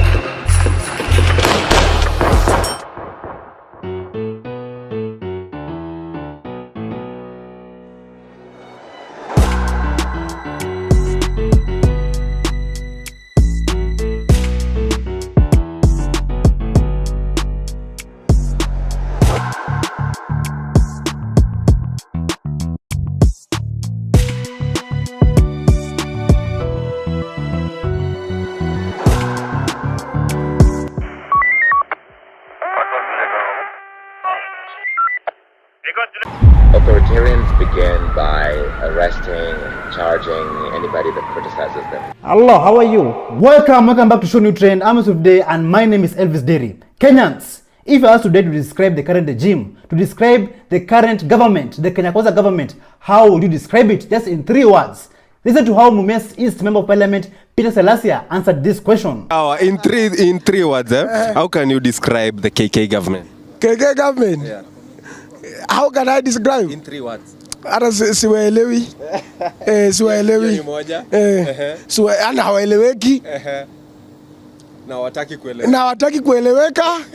Yani hawaeleweki na wataki kueleweka. When President William Ruto was in Western Kenya addressing the people, addressing the nation, the people there, the residents there fully backed Peter Selassie by just calling his name whenever the president spoke. And the ground was hostile towards the president and the comrades injected. Just take a look.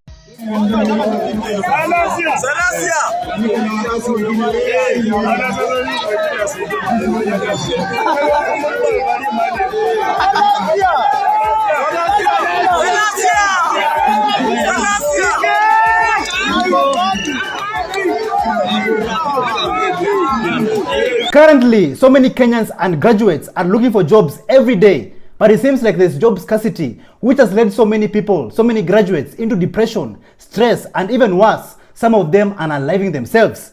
So are you a job seeker out there? Are you looking for a job? Just listen to this. Kama uko na kazi time, ambia Mungu asante. Kama uko tu na mali unaenda unaingia asubuhi na unarudi jioni boss, ambia Mungu asante. Watu wanatafuta kazi. Mimi nakwambia watu wanakuja kwa shop, mtu anakuambia nimemaliza college, unaweza nisaidia na kazi. Na muuliza gani? Yoyote hata ya nyumba. Na huyu ni mtu amefika a very wonderful course. Anakuuliza hata kazi ya nyumba. Mimi wacheni niwaambie Kenya hizi jobs ziko wapi? Si government providing jobs, si government wasaidia watoto wetu wakitoka college wapate kitu. Do you know many of our kids have graduated but they don't have jobs? They are still back to their parents' house to stay with them as they wait for these jobs in quotes. Zitapatikana wapi? Unajua mtafanya watoto wagope kusoma. Watoto wanaogopa kusoma. Juu mwingine I remember there's a video nikasema nimemaliza degree, nimemaliza masters, nikamaliza PhD, ninauza kwa duka. My friend, nilikuja kurealize watu wamesoma hawana job. Yes. Usione mtu anachoma mahindi pale umdharau. Huyo mtu ako na masters. Kuna mtu anasukuma maji na mkokoteni ako na degree. Imagine, alafu waambie mtoto anaingia uni this year. Ati unaona ule anasukuma maji ako na degree. Unaona ule anachoma mahindi ako na masters. Unataka kuambia mtoto nini? What I know about Kenyans is that Kenyans are the most educated, the most learned people, the most intelligent, smart people, and the most hardworking people from Africa. As the saying goes, cut your coat according to your size. But it seems like the government has forced graduates who have master's degrees, diplomas, PhDs, you name it, to go and work jobs, to do jobs that are not their size. Just recently, says Kipchumba Murkomen, he dismissed job seekers who are ready to bring a difference in this country, rudely telling them that we don't give jobs here. Kenyans, do you remember this? Take a look. Zia ni nini? Ndio pendi? Mimi shida yangu ni kazi, mheshimiwa. No, hatupeni kazi hapa. I'm asking you questions ya hapa. So Kenyans, if I may ask, why is the rate of unemployment in Kenya hitting the roof? Why is employment in Kenya so high? Let's listen to what Monique Diary had to say about this. Ambie wazazi kama nurses wametosha Kenya, wazazi wache kuwaste pesa yao wakilipia watoto wao nursing na hakuna jobs. Leo nilipost kuna nidika pharmacists in the morning mwenye ako enrolled na Poisons and Pharmacy Board, but majority of the applications zilikuwa kutoka kwa nurses. There are so many madem ni wengi nurses na hawako job. It does not make sense when you get application from more than 50 people. Yeah, the same, like nurses. Yes, kuna adima clinical, whatever, but why? You mean why? I'm not even surprised. Neither am I shocked that the Kenyan people are complaining about job scarcity in Kenya. Kenyans, let me take your affairs back in the year 2017. When President Ruto was campaigning, he promised the people of Kenya that if elected, over 100,000 graduates will get placements of paid internship by government. Let's listen to what he said. Person listening to us this evening who will graduate next year either from a TTI or from a university. And we are talking about 100,000 of them. From next year, they will know that they are guaranteed by the Kenya government that on completion, as they leave college, they are entitled to a 1-year internship program paid for by the government of Kenya. They will have money in their bank. I remember during this time, Kenya had a very different energy, a very different vibe, and people had high hopes. People believed that Kenya is headed in the right direction. But a few years later, when William Ruto was elected as the president of Kenya, he went on to turn his back on the people. So are you out there still looking for a job? If yes, then listen to this. Kule nyuma, wale watu ambao hawana kazi huko nyuma, hebu nione kwa mkono. This is not a laughing matter. This is very serious. Like currently, so many people's lives are at stake. So many families are at stake. Many people cannot put food on the table, neither take their children to school, and also even access basic medical treatment. Like simply, so many people, so many Kenyans cannot access basic needs in this country.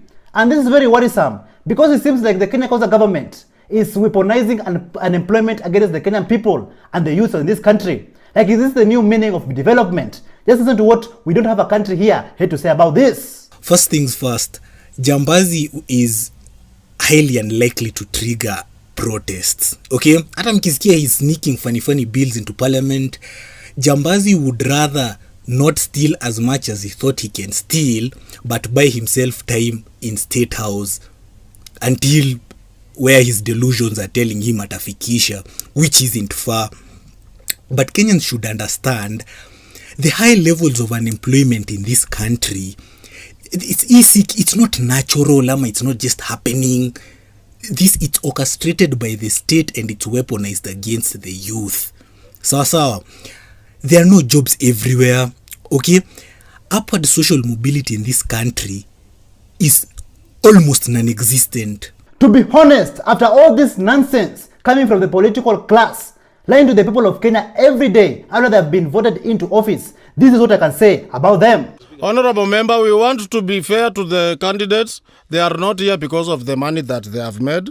They are here because of the money they are going to make. While the Kenyan people, the youths, are tamacking, struggling and being depressed every day, looking for jobs under the red hot sun, Charlene Ruto, who is President William Ruto's daughter, she went on to brag and showcase her illegitimate office of the first daughter. And I'm just wondering, what is the use and the purpose of this office of the first daughter? How is it helping the Kenyan people? How is it bettering the Kenyan people? And how is it taking this country to the next level? Listen to what Mashujaa had to say. This is Jermaine Momanyi. He's the head of trade and investments at the office of the first daughter. And this is...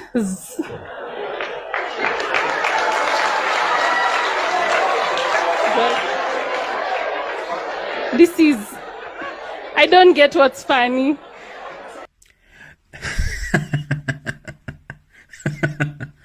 You see, she can't get what is funny. The funny part is, Kenya, the department of the first daughter, we have the head of trade and investment in the office of the first daughter. But yesterday, Business Daily was telling Kenyans that Kenya economy has gone back to the Moi era. My friend, let me tell you, unless you are not in this country or you're not doing business in Kenya, things are bad. Those things, small things, Ruto anaweka, zina more pesa in the economy. There is no circulation of money in the economy. There is none. Economy ya Kenya ndi kusema imesimama. So, in that case, before we continue, take a look at this video of the president daughter, Charlene Ruto, dancing and celebrating the office of the first daughter, while you lambistics out there are suffering.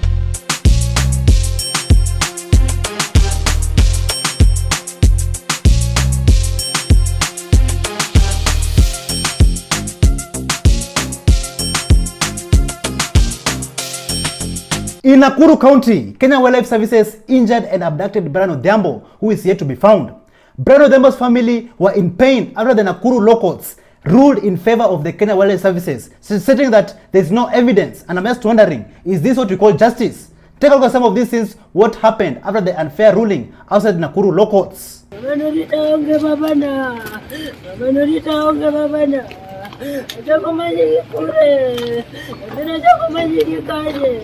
Justice delayed is justice denied, and I'm just wondering, will Kenyans ever find justice? And where will Kenyans run to when they're in trouble?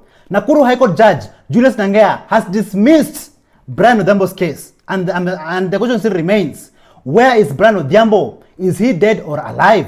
What a sad time to be a Kenyan.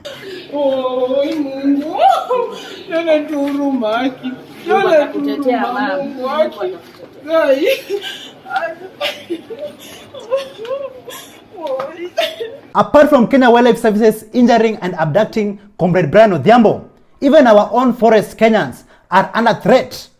Heinous crimes is taking place under our noses. Just take a look at this disturbing footage.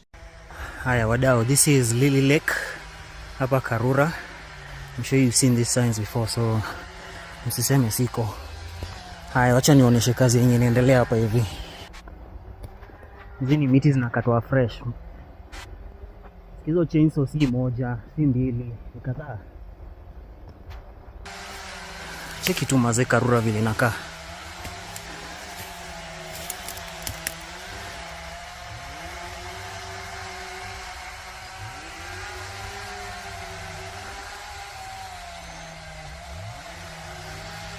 Kenyans will remember conservationist by the name of Wangari Maathai, the leader of Green Belt movement. She became a Nobel Prize laureate. She carried out a much publicized campaign for saving the forests.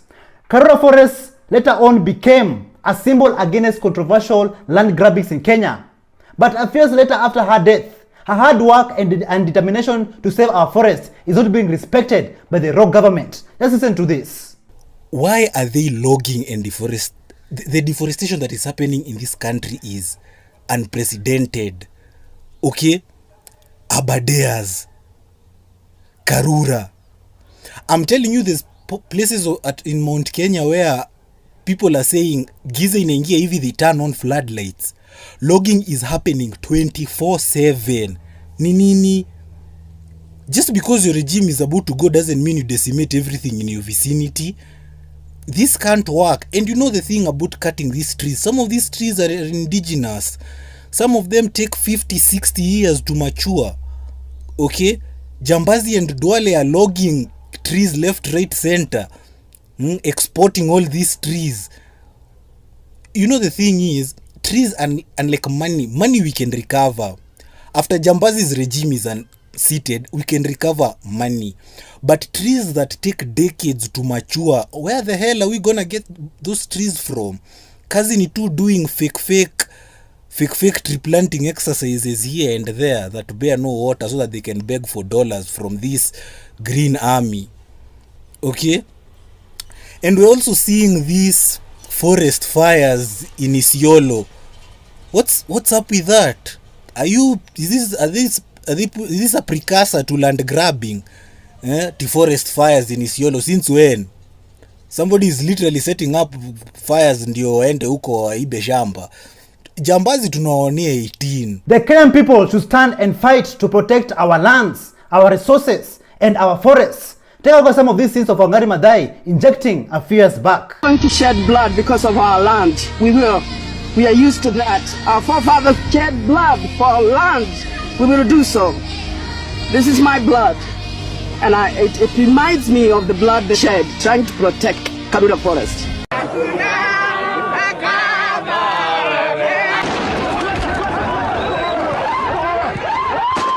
Our conservancy is a crime in Kenyans. In Isiolo, the court ruled that the Northern Redland Trust's community conservancies are illegal, citing violation of constitutional rights and also exploitation of our local communities. The court found that the Northern Redland Trust restricted access to essential grazing land and water, depriving pastoralists of vital resources. Just listen to this, Kenya. A landmark court ruling was issued today in northern Kenya, supporting local communities who said wildlife conservancies established on their land violated their constitutional rights. Judges have ruled in favor of the local herders. DW's Daniel Plafka has more from the courthouse in Isiolo. This ruling has been more than 3 years in the making and has major implications on how proceeds from the sale of natural resources on community lands might be distributed going forward. The court has ruled that the activities of armed rangers under the management of the Northern Rangelands Trust, which operates Africa's largest soil carbon offset scheme, are illegal and unconstitutional. It's not the first time that community members have sued the organization, but it is the first time that a case of this kind has gone to judgment. This ruling follows a documentary exposing the Northern Rangeland Trust controversial carbon offsetting project, which critics claim that it lacks environmental benefits, undermining local land rights. Even activists have come forward and accused the Northern Rangeland Trust for human rights abuses, and also forceful displacement of communities. In the name of what, Kenyans? In the name of conservation. So they're committing all these atrocities on our land. In the name of what? In the name of conservation. But just take a look at how people injected, fighting for what rightfully belongs to them.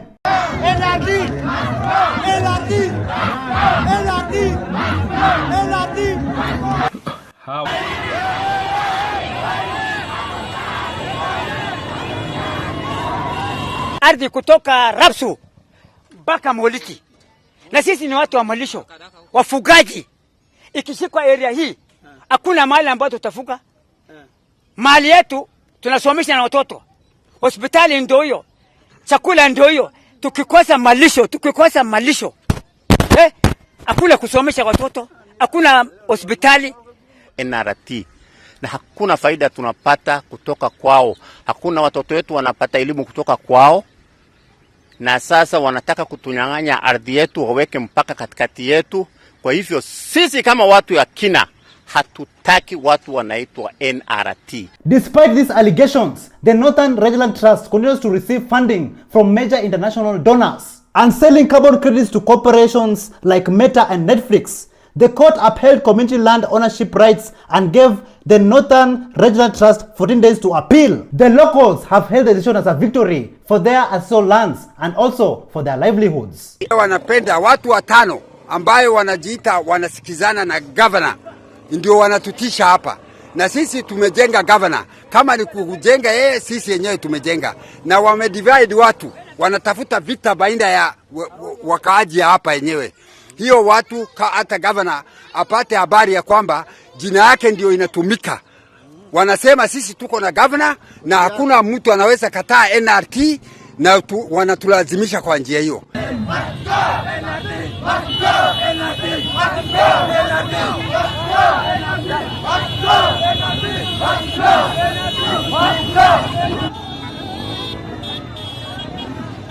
Still in our conservancies, crime is becoming more rampant. Some men were tortured and almost killed at Oipajata and Lewa. And I'm just wondering, when will all this injustice stop?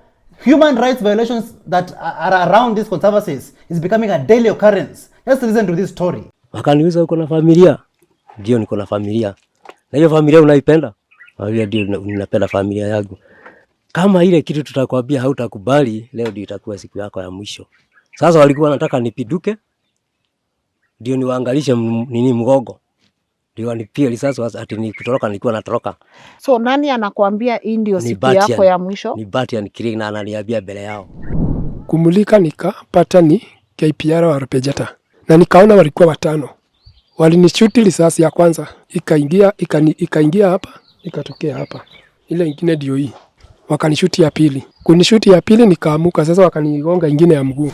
KPR wa Rupejata wakasema sio wao walinishuti, ni KWS.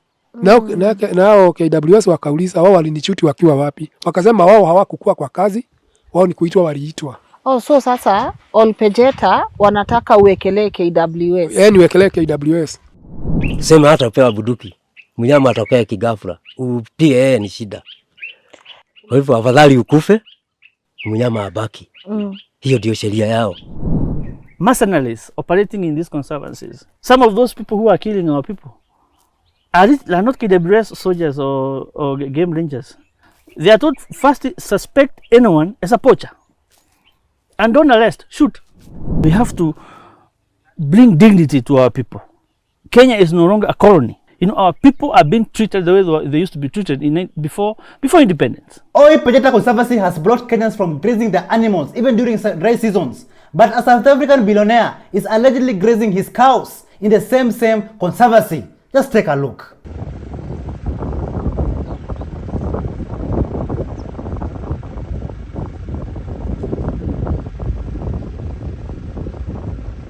In Bungoma County, a young mother was burned to death and leaving her 9-year-old baby with serious injuries. The attackers were targeting the Nyumba Kumi chairperson, who recently moved out from the same house that the mother and the young baby were living in. The perpetrators, they locked the house from outside, poured petrol and set the house on fire. But the mother, before her death, she managed to throw the baby outside the house. Just listen to what Kop Shakur had to say about this. So I'm here in Bungoma. Now see this house. Wakati tunaongelea femicide issues, there was a mother who was burnt. Alichomekea hapa mbele, alichomwa na watu. So this is the house, and it's alleged that the people who wenye walimchomea hapa ndani, they are protected by the police. Naona. So kuna mama alichomewa hapa, alikuwa na mtoto. So walichomewa, walikuwa na mtoto ndani, walifungiwa ndani kwa mlango, walifungiwa na nje. Walifungiwa na nje. Walichoma na nini? Petroli. Wakachoma na petroli, so the mother hakuwa able kupita. Hakuwa able kutoka. So mama alichomekea ndani na mtoto. So mama akatupa mtoto nje, but the mother passed, but mtoto sasa yako ICU. This is the husband. Yeah, bro. Unaweza sema chenye ili happen? Mimi kwa nenda nyumbani. Kushughulika mambo na uzeni. Wote nilipata tu nikuje huko haraka. Ndio kufika huko napata. Kuna nguvu kidogo. Ilikuwa nikija huko haraka, nilipigwa tu simu kuja. Kakuja nikaona nyumba ni moshi yote. Eyewitnesses identified the suspect, who is also well connected with the police, and yet the criminal remains free. Like Kenyans, where are we heading to as a country? Walichoma na nini? Petroli. Wakachoma na petroli, so the mother hakuwa able kupita. Hakuwa able kutoka. So mama alichomekea ndani na mtoto. So mama akatupa mtoto nje, but the mother passed. While crime is becoming more rampant in the Republic of Kenya, President William Ruto is going around just lying to the people of Kenya. Do you remember when he said that the Grammys will be held in Kenya after paying 500 million Kenya shillings? Let me help you, Dennis. Actually, the money for Grammys we already paid. We are not about to pay. We already paid 500 million shillings towards that, and I'm sure the gentleman from Grammys can confirm that that is the direction we are going. It is quite clear that Kenyans got played, you got played, and the Grammys were not held in Kenya, but were held in the US in California. Take a look at this video of how Wizkid injected at the Grammys.